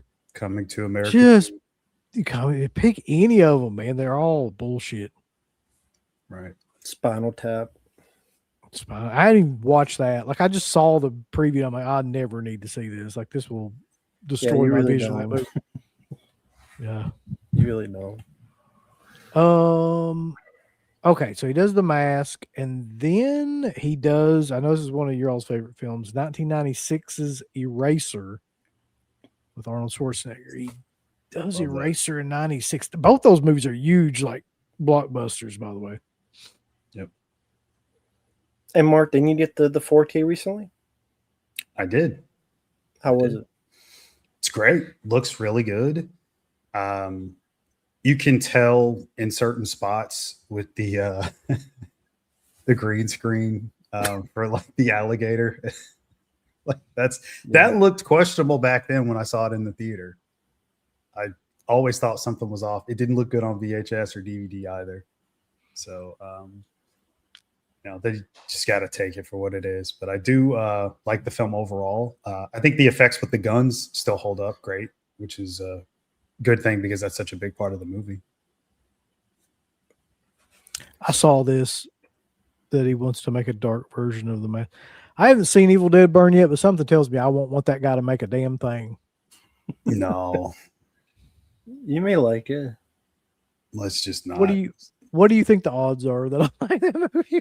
I'd say it's like 10%. Be positive. I'm trying. I hope not. Positive. I don't I think mean, so. there's a lot of material there because spoilers, but he does die in the comic, the Ipkiss character. So I mean, there's other stories to tell. So you could do something with it. I just don't know if he's the guy to do it. But Eraser, I didn't get to see in the theater, but I saw on home video. And I would say, although I liked films like End of Days a lot, that's the last time you saw a classic Arnold over the top, muscles bristling, save the girl, save the day type of movie. And again, I like some of the films like The Last Stand, but that's when his heart problems, more likely because of his steroid usage, among other stuff back to the day, because it does. But take he a never bit. took steroids. Now, come on, that was just milk and steak, And training and vitamins. training and vitamin. He said his prayers, took his Ate the vitamins, vitamins. yada yada yada. Special vitamins. But Steroids. I can't believe you'd say that. But Eraser, James Caan was good as the villain, and what was it, Robert Pastore? I always forget his name. There's some good character actors in there. But yeah, Eraser, it doesn't change the game in terms of plot. It didn't need to. It just, he's part of the witness protection. They really try to make that line, you've been erased, a one-liner. It didn't really catch on, but No. like his others. But big budget, over the top action, kind of what you wanted for your Arnold movie after True Lies and stuff. And the finale got the rail guns, both one in each hand, blowing everything away. It's kind of what you wanted in an Arnold film. Again, Yeah. that's kind of one of his last big hurrahs in that type of movie, and that was nice to see. Mm-hmm. Fun film. Yeah. I always loved the railgun concept. One of the cooler guns and props from movies. That'd be a great tag. You've been shitted. Yeah, it's just really fun idea. Of course, ridiculous if you think about it, because the real railgun would never be portable, but it's still a great idea for an action film. Well, yeah, I mean, that's a film you have to go in. It's a fantasy. I mean, the gator that's so badly CG, even back then I noticed. Your luggage. It's pretty bad, but it has its flaws. It does, but it's still a lot of fun. And no, Nick Smythe, I'm not a fan of Terminator 3. To me, that was not his last hurrah. I don't Worst know. alligator in film history. I can name a bunch of Sci-Fi Channel films that are worse. Yeah. Although it is bad. Mm-hmm. It's not good, but No. you have Arnold killing it, so that makes it better than the Sci-Fi Channel. What are y'all's thoughts about Vanessa Williams in that film? She's not really known for acting that much. She's serviceable in it. I think she does. I mean, for what her character needs to do, she does a decent job. She's beautiful and said her lines perfectly fine. Didn't have any issues with it. Good looking lady. Yeah. I didn't mind it. To be fair, it's not hard to say your lines right when you're with Schwarzenegger, because he's over there like fucking, you're gonna look like fucking Macbeth next to him anyway. So. All right. Well, do you have a favorite female co-star that was with Arnold? Yes. Would it be Linda Hamilton or would it be another? Radon Chong. I figured Commando. that. Yep. I had a feeling. I don't know why, but Soul Man. I don't know. I think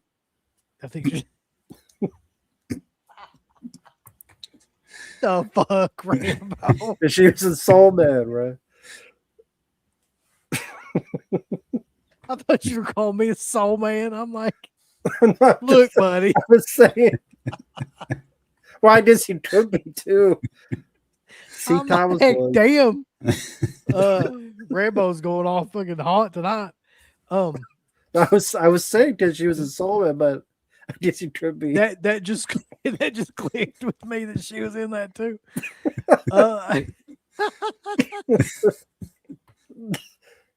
I wasn't being what you thought. Well, you can't say that you wouldn't have done that, Rambo. Like, I could do it now, but it's too late. no, it's fine. It's fine. Oh fuck. Ray Yeah, I don't Doc. know why. That's just my favorite co-star of any of those movies. Although Sharon Stone is really good in True Lies or Total Recall. Yeah. Mhm. She's not necessarily the main, but that role I've always liked too. Yeah. Yeah. Let's see. So, okay, he does Eraser. I actually think this movie is slightly underrated. A lot of people hate this movie, but the next movie he does is probably his first kind of like misstep. 2000's Bless the Child. So, we've never talked about that film. I know. I didn't know you seen it. Yeah. Oh yeah. I used to like around this era, like early 2000s and stuff. I would watch anything horror film that came out or horror related film that came out. I don't know, like Christina Ricci at that time period, like was amazing. I don't mind Basinger. She's never been like my absolute favorite actress or anything like that, but I don't mind her in this movie. I don't know why it failed, to be honest. Like, I mean, it's Well, I wonder if it had much of a what the marketing was like during that time. Because a lot of people I don't think have even heard of the film. But I remember not minding it. I remember not hating it. I liked. yeah. What's the guy? I mean, it's Jimmy Smits and yeah, Jimmy Smith. It's kind of like it's a satanic cult movie. So I mean, any satanic cult movie, like I generally like.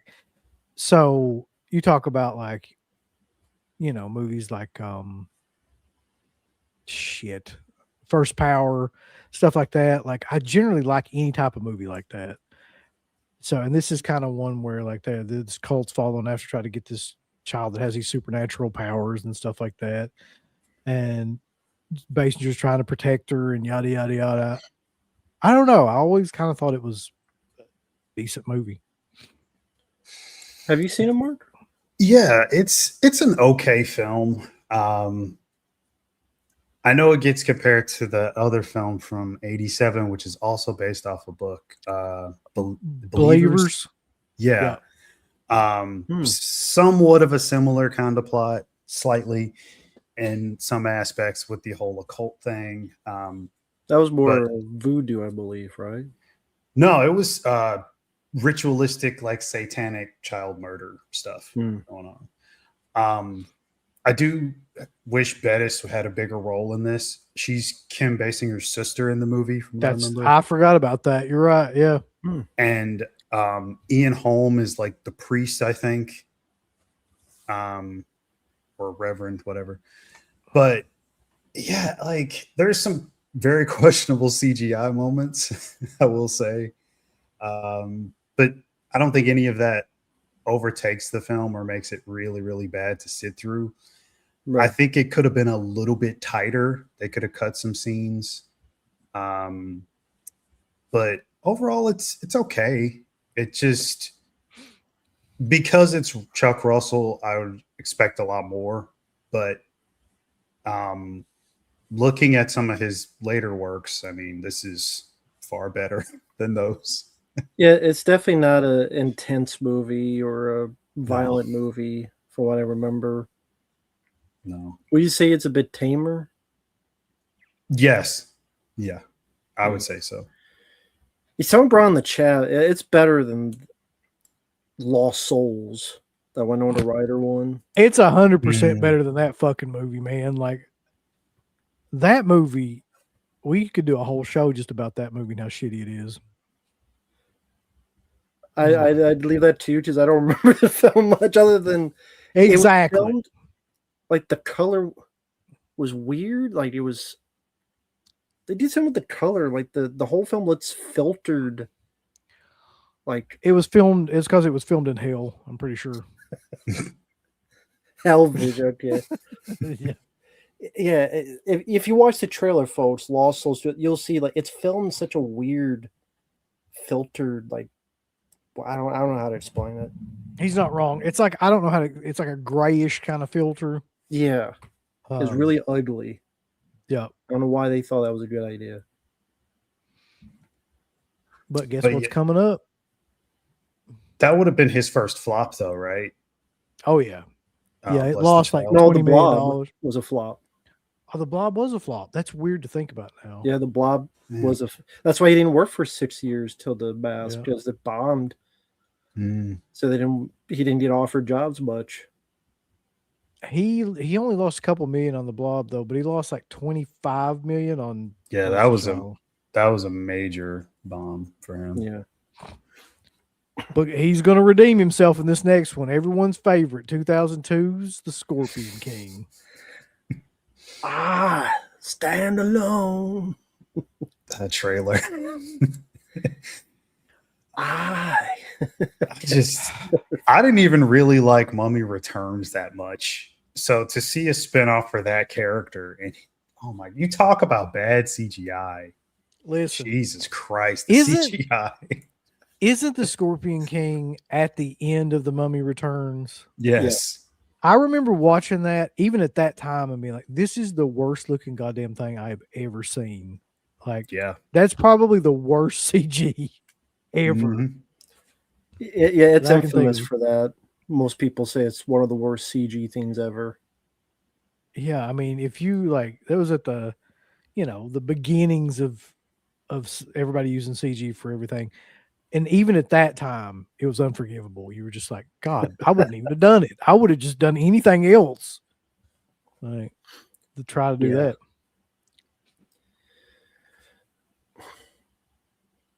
Was that PG-13, Scorpion King? Let me see. I'm pretty sure it had to be. I don't remember anything in that movie that would have been warranted being rated R. It just was It was actually rated NC-17. I'm just kidding. a bit. It's just a very lame, tame version of Conan.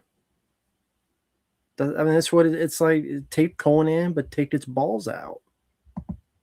Mm. Yep. Just like The Rock's like, well, Arnold did a Conan movie. Hey there, Sloan. I gotta do a Conan movie. But it sucked.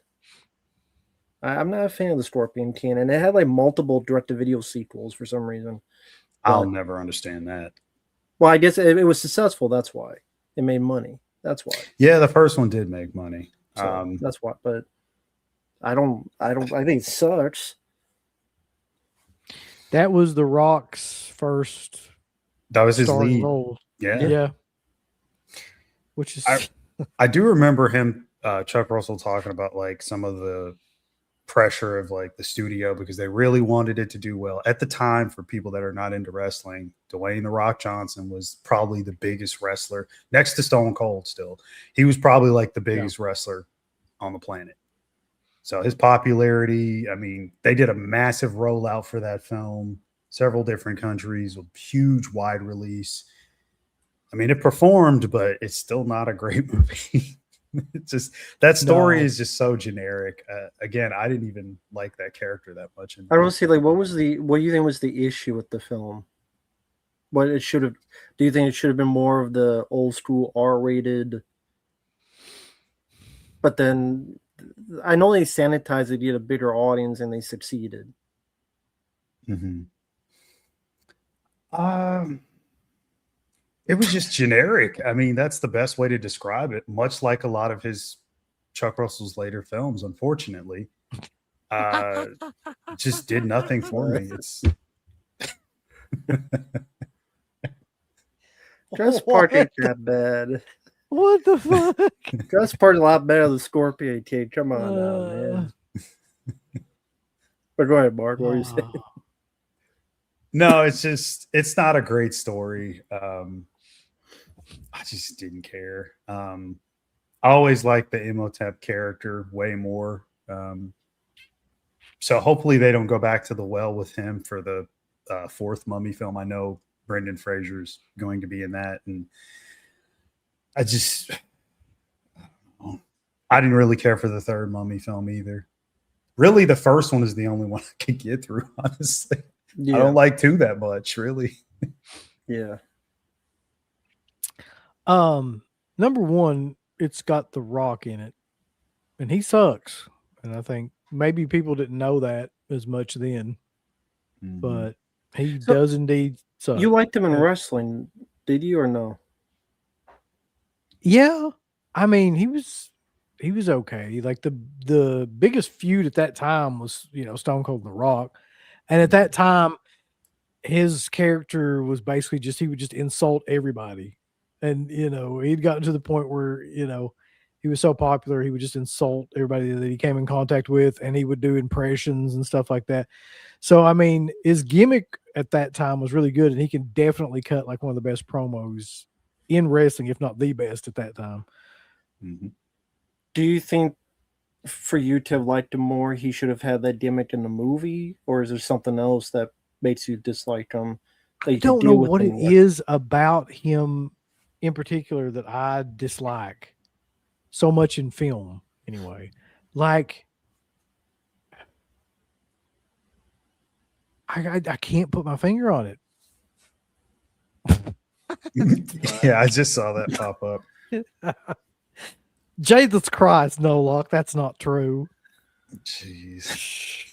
Lacking sincerity, maybe. I Yeah, would say that's a really good yeah. description of it. It just seems like that whatever he's in is just he's not committed to it, or there's something fake about like all of the performances he's given. I don't know what it is. I haven't seen what is it, the Smashing Machine or the whatever that is, but I mean, almost every film I've seen him in, he's like the same guy. He's doing the same thing. There's no range. There's zero range in that guy. That's what I was gonna say. Like, especially for Scorpion King, because that was his first feature. That's a big problem. Like, if you're the lead, you got all the scenes and everything, and the most dialogue. Like, you really need to be able to carry it. He does have some great supporting cast: Michael Clark Duncan, Kelly Hu. Like, it's got some people in there that I dig, but just there's not really a real sincere emote or performance for that character, which again makes a generic story all that much more generic when his performance is generic. Yep. Generic is a really good word to describe it too, or him in general. Trying to be all things to all people, it feels like all the time. Would you agree The Rock's best movie is The Rundown? Stevie T? For me, it's my favorite of his. I just watched that movie not too long ago. I mean, it's definitely like okay as compared to a lot of his films. I would probably say, I guess you could consider it his film because he's one of 3 leads, Pain and Gain. I like the actual real life story that happened to the guy. It's not 100% accurate, but it gets a lot of really good stuff. It's pretty close to what really happened to the guy in real life. So I would probably say that. You're right. I liked Rocky Maivia and the Nation of Domination. That was my favorite. Walking Tall. A lot of people said Walking Tall. Yeah, it was okay. That's the thing with him. Like all of those early Rock movies are just like okay. Like I never have a desire to go back and watch any of them. And then as it gets further down the line, it's like they go from being okay to just being like they have go away heat. Yeah, like San Andreas, Skyscraper, Red Notice, Red One, Red Rover. All that stuff. Okay, so let's get off the Scorpion King. And I don't know what the hell this next one is, but it's got John Travolta in it. I Am Wrath. Oh man, 2016. Very generic, lackluster Exactly. revenge. Would you call revenge or vigilante? It's both. It's a compilation of like everything you've already seen before in several other movies. It's like Yeah. Taken meets The Punisher meets John Wick meets. I mean, take your pick. Like So keep in mind, he goes 14 years before he makes another movie, Mhm. which is weird because the Scorpion King actually made a ton of money. In between, he did do an episode of Fringe, which is called The Abducted, and it's one of the better episodes of that season. Um, it's about a character called the Candyman, and he kidnaps and abducts little kids and abstracts this stuff from their pituitary gland for like a youth serum that he sells. It's got some creepy moments, and Lance Reddick is really good in that episode. It ties back into his kid. His kid is one of the abducted as well. But then when the kids are returned, they're like have different ailments. Like Lance Reddick's kid is blind in that episode because of what the Candyman character does. Just thought I'd mention it because nobody talks about that. That's the only thing I think he did in between those two movies, directing wise. I'm going to need you to pay the proper respects to I Am Wrath. I don't think anyone does.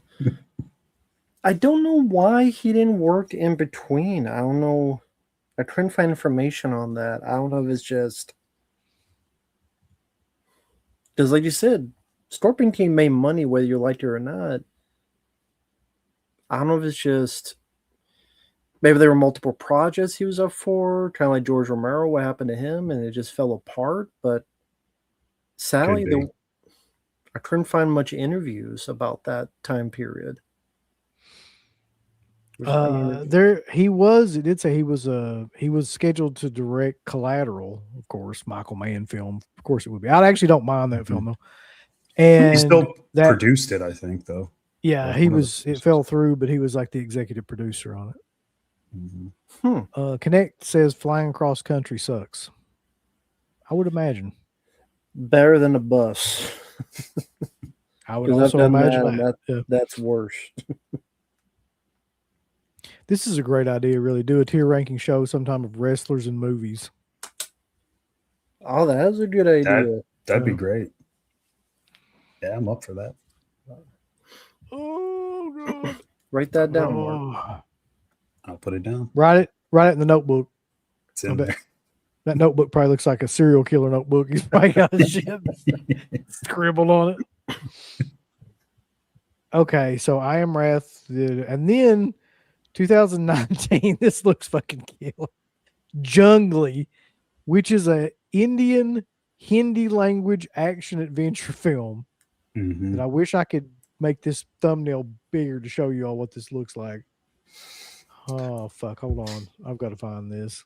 It's not a terrible movie, but it is 100% a ripoff of Tony Jaa's The Protector, like to a T almost, except for like the bad guys are slightly different. I think in Jungli they're like poachers or something, and I think it's like a larger crime syndicate in Tony Jaa's The Protector, but still like he's like his elephants and everything, and he's trying to protect them and all that. And it's got some good fight choreography. The lead guy,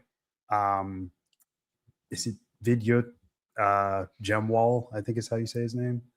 And he's a legit martial artist, started at a young age, and it shows on screen. That's the best parts of the movie are the fight scenes. But anybody could have made it, I think. It's just there. I'd rather watch Tony Jaa's The Protector. I think it's a little bit better. Got to get this poster up there because this is one of the most disturbing posters I've ever seen in my life, and I don't know why. I actually do know why. I just want to make sure if I could just get it to actually show up on here. Come on, you piece of shit. Just real quick. Okay. Let me show you this poster.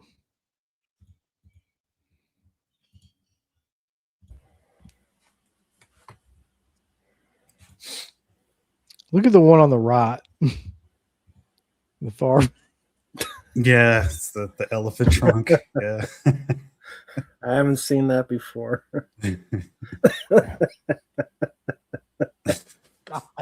Is this a love story or? Well, I feel like there's some slight undertones to that poster. It's a Tarzan love story.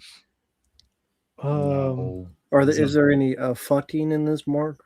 No, Is there he's a elephant vet. fucking? He loves animals. No dick in the blowhole Jesus. No. or the trunk hole. It just that's a mess. Would that be like a vacuum cleaner? Trunk. God. Who the fuck designed that poster? And nobody told that person, hey, you might want to rethink this. This is. I mean, I get what you mean, Mark, where I've seen The Protector, and that was Tony Jaa protecting an elephant. So I'm Mhm. guessing this is the same. You said it was the same plot like that? It's like the exact same. It's pretty much a ripoff with slight differences. So it's showing the bond between him and the elephant, but that's a weird way of showing it. I've never seen that poster, but the other poster, like the main one, is not great either. It looks very photoshopped and generic. But and you said the film was so. Yeah, the fight scenes are really good. Like I said, the lead guy is a legit martial artist. He started at maybe 3 years old, and he's done a But ton not up there with The Indian Protector. films. As a film, no, I don't think so. I'd rather watch that one. But still, good fights. The choreography is really solid. Still sounds better than I Am Wrath.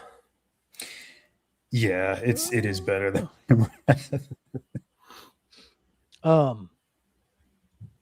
So in 2022, he makes the Guns N' Roses biopic Paradise City. Actually, it's much worse than that. Let me just show you this picture real quick. John Travolta and Bruce Willis. That's so bad. Have you seen it, Matt?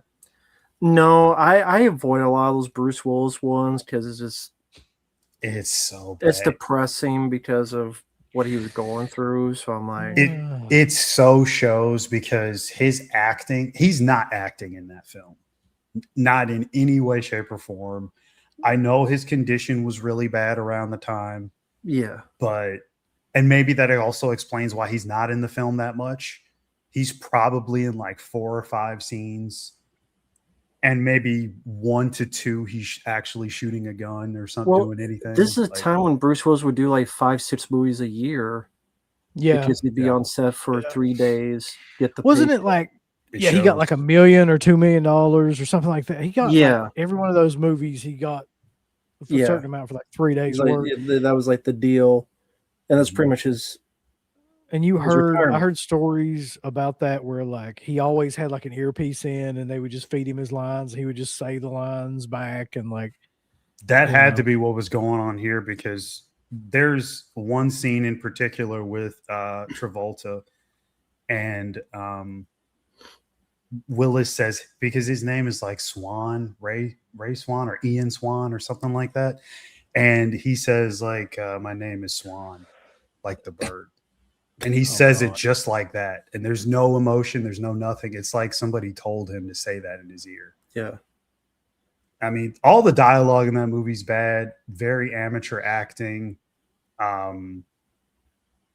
Stephen Dorff is in it too, but he's probably doing a better job than either one of them, ironically. And I mean, it's a good look for the locations and everything. Is I think they're shooting in Maui or something. Some good looking women. But as an action film, it's bad. Very amateur. Dialogue's really bad. Travolta's scenes are. I think there's one scene where he's talking to Stephen Dorff and he says something like, "There's nothing that I'm afraid of, or there's nothing to be scared of, except me.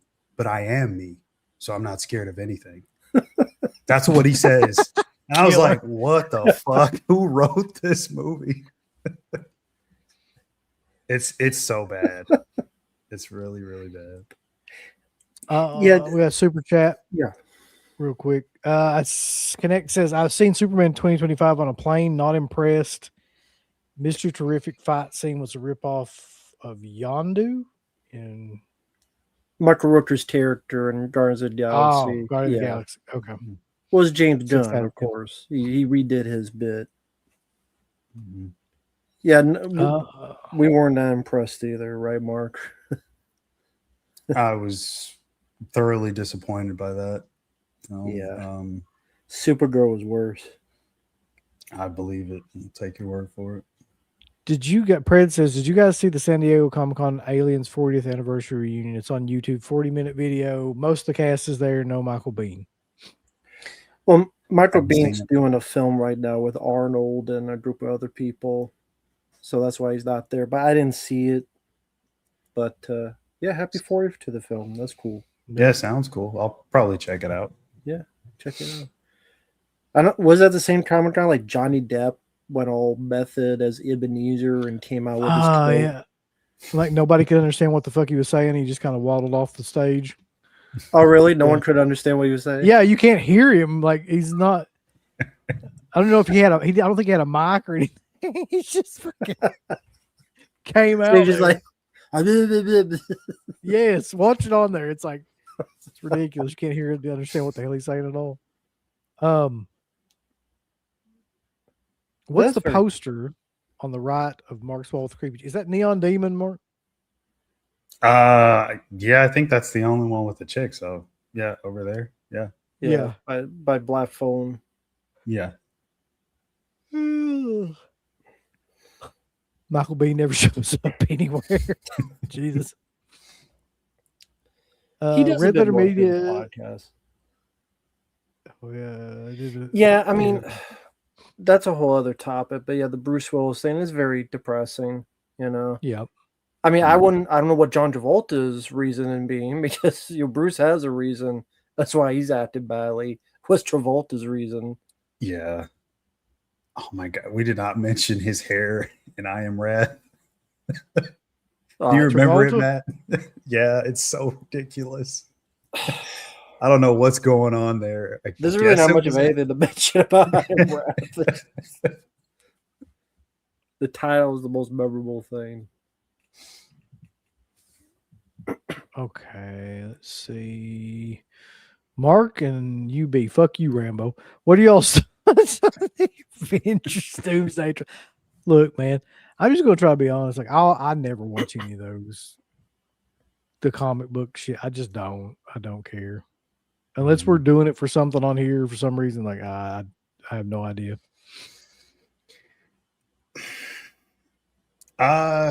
I don't know about a rehash of Infinity War necessarily, but the Doom stuff was cool. His I like how Downey sounds. He looks cool. Doesn't sound like him, and that's kind of what I wanted. So it seems like he's doing a good job with it from what you see of him. No, it's not that much in there. There's a couple cool scenes with characters, but yeah, it's not much there. I'll wait for another trailer to give my real opinion on it. It's dog shit. Oh, you didn't like it? I did a whole video. That's why Moshe's didn't ask me. I did a whole video ranting okay. about because there was a request. What's my thoughts? I said this looks like shit. Slippy's in here. Any more AI videos out there? I mean, there was like 20 of them done just about wet beef. So, Felcher, if I could ask you a quick question, we were talking about how Watchers got a Blu-ray recently, and I guess you knew the guy who's worked at a toy robot. Any word on how they got the rights to it? Because I know that was a thing for a while. They didn't find the rights to Watchers. Was this something just randomly found recently or such? I mean, he may not know because he doesn't work there, but just he knows. know, so throw it out there. But yeah, Doomsday can suck a dick.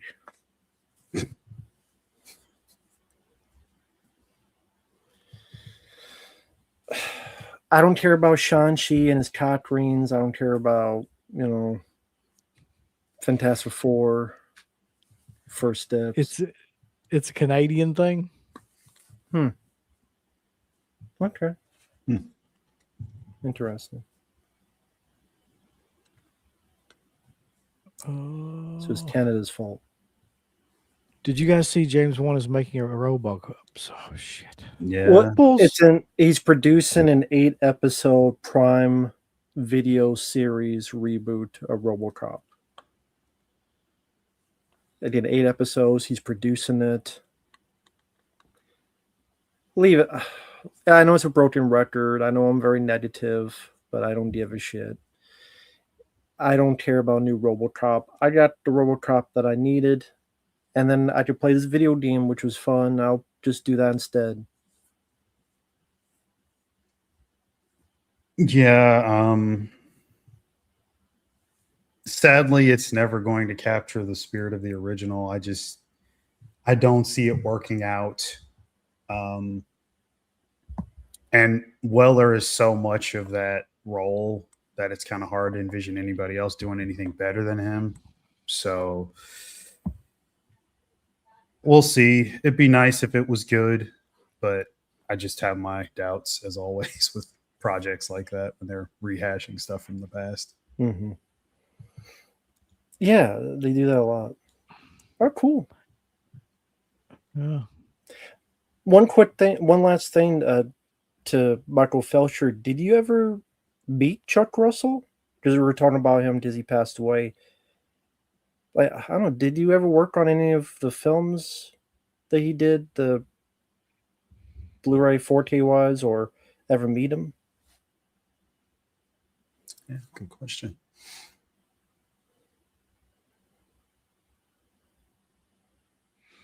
Couple super chats real quick. Connect says at least Man of Steel was Superman focused. I guess he was a dick. Sadly, he never did meet Chuck Russell. Oh man. Yeah. Supposedly, the new RoboCop is supposed to tackle corporate greed, and I'm like, didn't they already do it in the first movie? They did. Yeah, they did. That Yeah. was really If they're saying that, it's like, did they already forget what the first one was?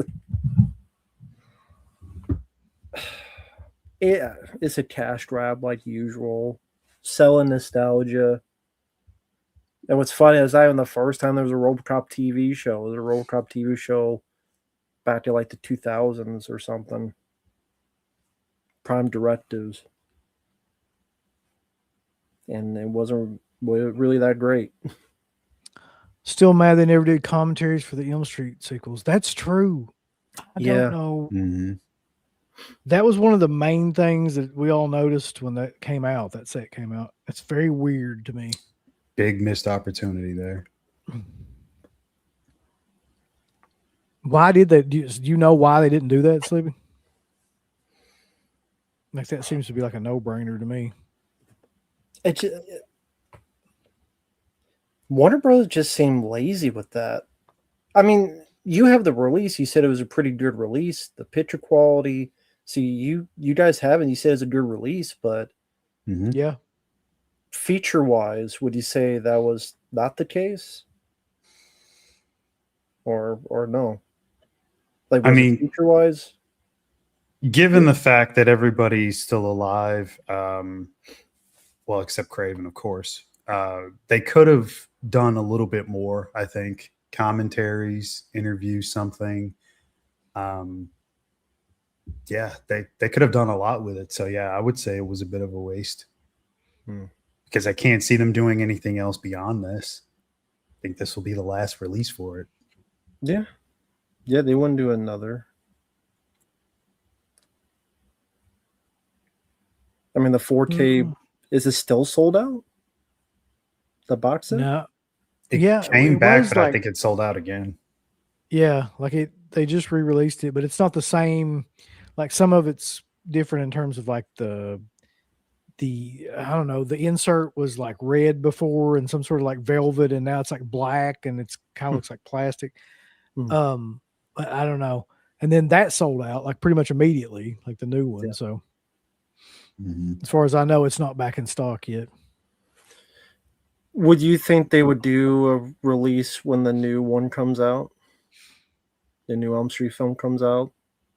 They'll they try- definitely do something to cash in on that. I don't know what. Yeah, it's possible. Maybe they'll put out a limited special edition of the remake, the last remake. Good luck with that. Like That ain't worth a holographic fucking- cover, ain't Jackie worth Earl the- Haley. That ain't worth $1. Yeah, I mean, it wasn't included in the box set, and I'm glad it wasn't. So I really For don't good never need reason. to own that film at all. It's terrible. Film sucks.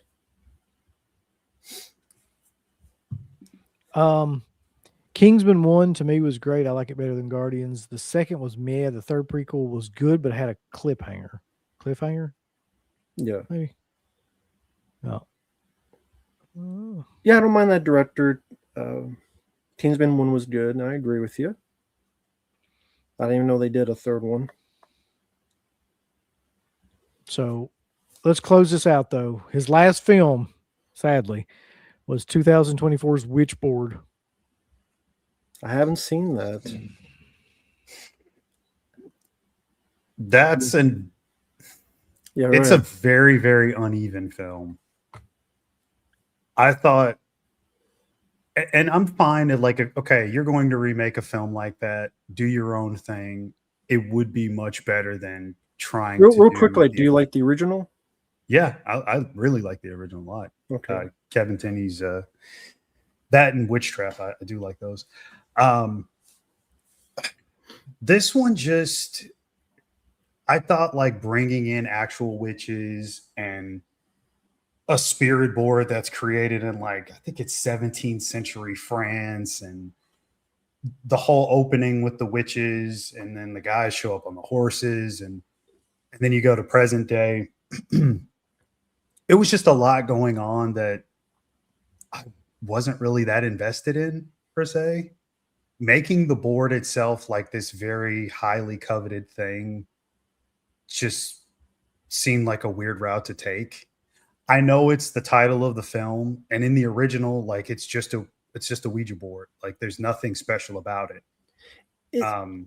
Is Witchboard a big enough title that a remake they thought would garner eyes I on guess it? they thought it did. It was, but it didn't. This remake didn't do anything. It makes me wonder if maybe they were trying to like the talk to me thing and all that. They were trying to kind of Oh yeah, I didn't think of that. piggyback off the success of something like that. Did you ever see it? I could see that. No. And I remember when it came out because I remember Kevin Tenney was, talking about like on his Facebook page and everything, but I just never had any desire to see that. I mean, there's some cool gore gags in it. There's definitely a bit of unnecessary CGI in it too. By the time you get to the end of it, like I think the film, that's another thing, the running time, it runs probably like 20 to 25 minutes too long. It could have done what it needed to do like the original did in like 80 minutes or 90 minutes or less, and it would have been fine. But I don't know, like it just, there's not really many memorable performances. I mean, it's got that one dude in it, Jamie Campbell Bower from Stranger Things. He plays Vecna. Like he's memorable for what he does, but like it's still slightly over the top. I mean, just the whole concept is just, I thought it was a bit much. Again, when the original film is nothing like that. It's just a Ouija board. There's some possession and you get some death scenes, and that's kind of like the original movie. That's it. I thought he maybe shot a little higher than what he should have for that one. I didn't hate it though. It's got some decent moments though. It's fine for what it is.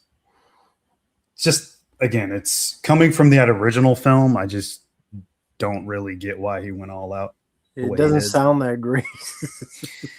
No, but it's a much better film to end your career on than Paradise City. So I'll say that much.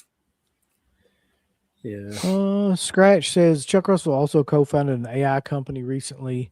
New Morphic AI shopped a couple of sci-fi movies at Cannes. I never know how to pronounce that. Cannes? I don't know. Yeah, I've I've read heard Yeah, about the that. Cannes Film Festival. Cod Film Festival. Probably. He probably fucking made something with like Amityville in it. Amityville Witchboard. Yeah. We did get another Uh, super chat. Pred says, would you guys like to meet Arnold or Michael Bean if you had to pick one, and what would you ask them? I think that's got to be Arnold, dude. I feel like I Yeah. could meet Michael Mhm. Bean if I wanted to at some point. But You like, really to meet could. Arnold. Yeah. It'd be Arnold, yeah. Yeah. What would I ask him though? Yeah. Hmm. It's a good question. Why did he do Dark Fate? Why what? Why did he do Dark Fate? I asked him why he hated Lou Ferrigno so much. Okay. Is pumping really like coming?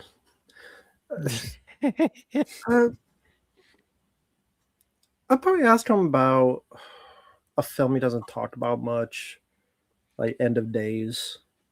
Probably ask him about that. Thought you were gonna say Junior for a second. Don't ask him Why about the that. hell shit. would I ask her about? Because it's a film he never talks about. That's why I thought you were going. Why were you the baby daddy?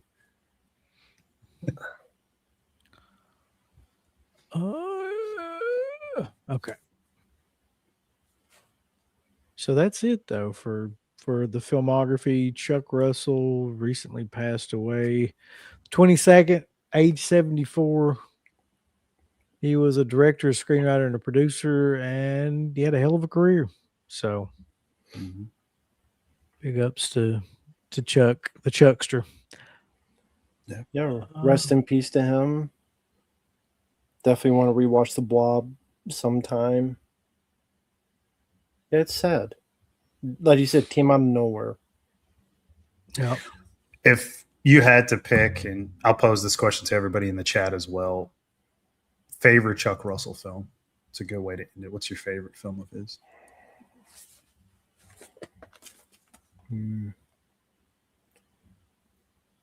As much as I like Dream Wars, I'll probably go with this. Blob? Okay. I just watched this. I watched both so much as a kid, but this one really took to heart for me. Okay. I got to go Scorpion King. It's like Godsmack song, right? Fuck that movie. Stand alone. Yeah. No, it's probably going to be Dream Warriors. Okay. Right. What about you, Mark?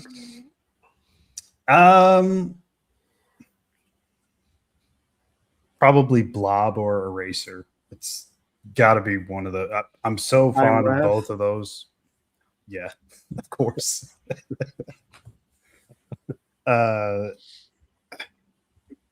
It's so hard to pick between the two, but yeah, it has to be one of the two of those. Like, it's such a nostalgic tie. Saw both of those as a kid several times.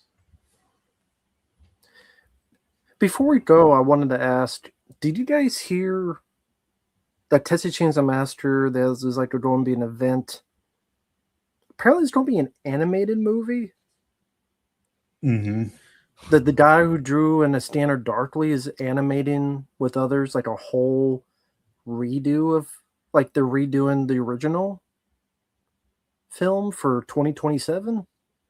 So like the original, but it's an animated movie. I did Can see they- that, but I just Can they didn't care. they do me a favor and leave that fucking movie alone for the love of God? You don't want to That's- see a I felt the cartoon same way. version of No, it's like I- Standard Darkly. we don't need anything else. Texas Chainsaw Massacre. No, that's the last thing the world needs.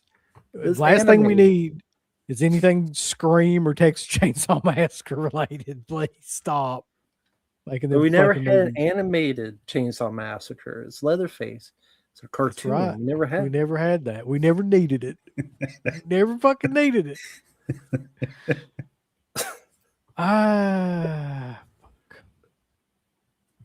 There's two movies where I've always been confused about why anyone thought they would be good franchise movies: Texas Chainsaw Massacre and The Exorcist.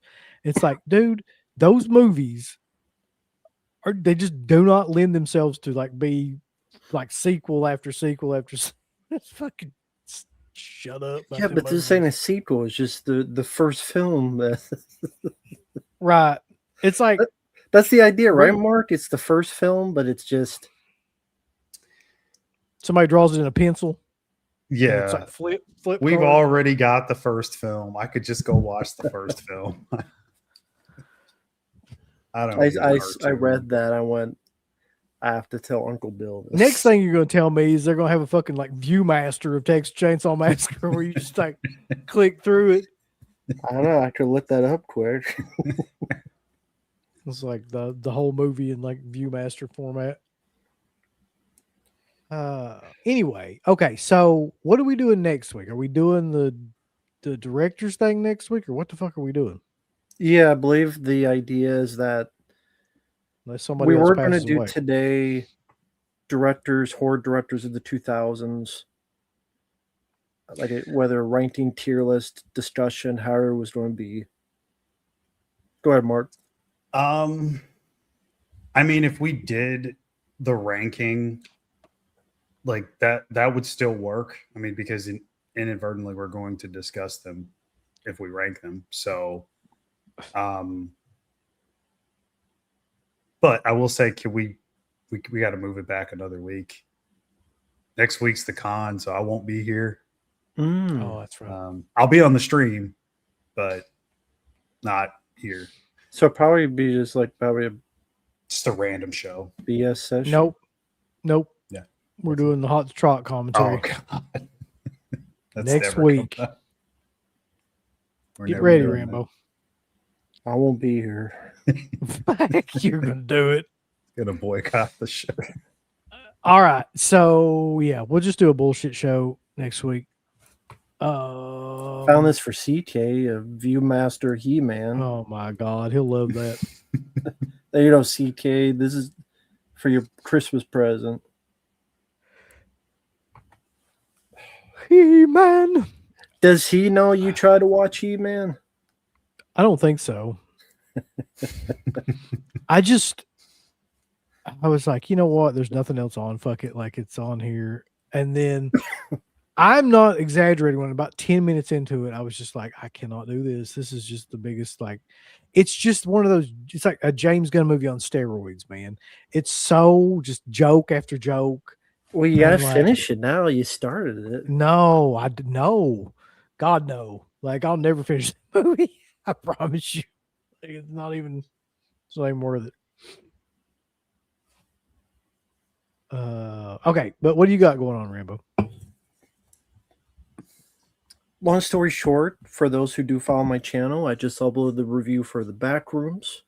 I'm on other ones, and a bunch of random reviews coming out from thanks to people out there, including the French Connection 2, which I actually don't mind that sequel. Being John Malkovich, very creative movie. The Home, which was actually I guess you'd call a horror film last year.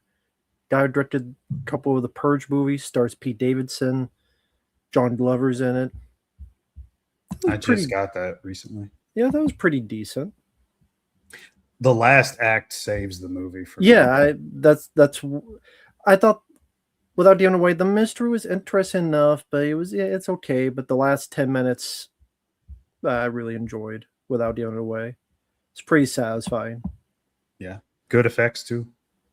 Yeah, especially in those 10 minutes, and a bunch of random stuff as well, thanks to people out there. So, thank you. How about you, Mark? I'll be doing a review on 2 recent 4Ks that I got. Thankfully, I have this weekend free finally, so I can devote more time to videos and probably record those tomorrow, upload them on Sunday. All right. And then I don't know what the hell we're doing. Slashback. Zero idea. Yeah, well, that's true. Sunday, it's Evil Judgment, Evil Laugh. And then after that, who knows? I have a funny as hell idea for the next shows of Cruel Summer Slashback. So we'll see. We'll probably announce that on Sunday as well. Yeah. So thanks to everybody for hanging out. Sad day, but we appreciate everybody coming in here and Lord. Yeah. I don't even want to say the tagline. So No. rest in peace, Yeah. Rest in peace, Chuck Russell. Chuck, and we'll see everybody later. There. Later. Big thanks goes out to our supporters over at Dead Pit on Patreon.com. You can get hours upon hours of great content, right, Uncle Bill? There's so many hours of content. We've got reviews. We've got songs. We've got live streams. We've got exclusive streams. We've got non-exclusive streams. We've got streams with all kinds of celebrities and all kinds of different old shows from the past podcast, the initial incarnation of the show. All of that can be yours. Dead Pit on Patreon.com. Show us a little bit of love. Give us some money because we definitely deserve it. That Patreon page is so killer that you'll rub your bird to it on a nightly basis. It's that good. You won't be able to contain yourself. You'll have to jerk your bird out and go crazy. I mean, that's how much content that we have. So much content that it's massive, and it will massively smack you in the face. You'll play with your bird so much, pretty soon you'll be looking around for somebody else's bird to play with. Hey everybody, it's your favorite Filipino bitch, Miss Slatko Fudd, telling you about shop.deadpit.com. Simply the best horror shirts on TeePublic. There are others, but they all suck. And it's the best goddamn deal on horror shirts you will ever see. New shirts, old shirts, all the in-between shirts. God damn it, fools, go over to shop.deadpit.com. You ain't down with that. You can go to fucking hell.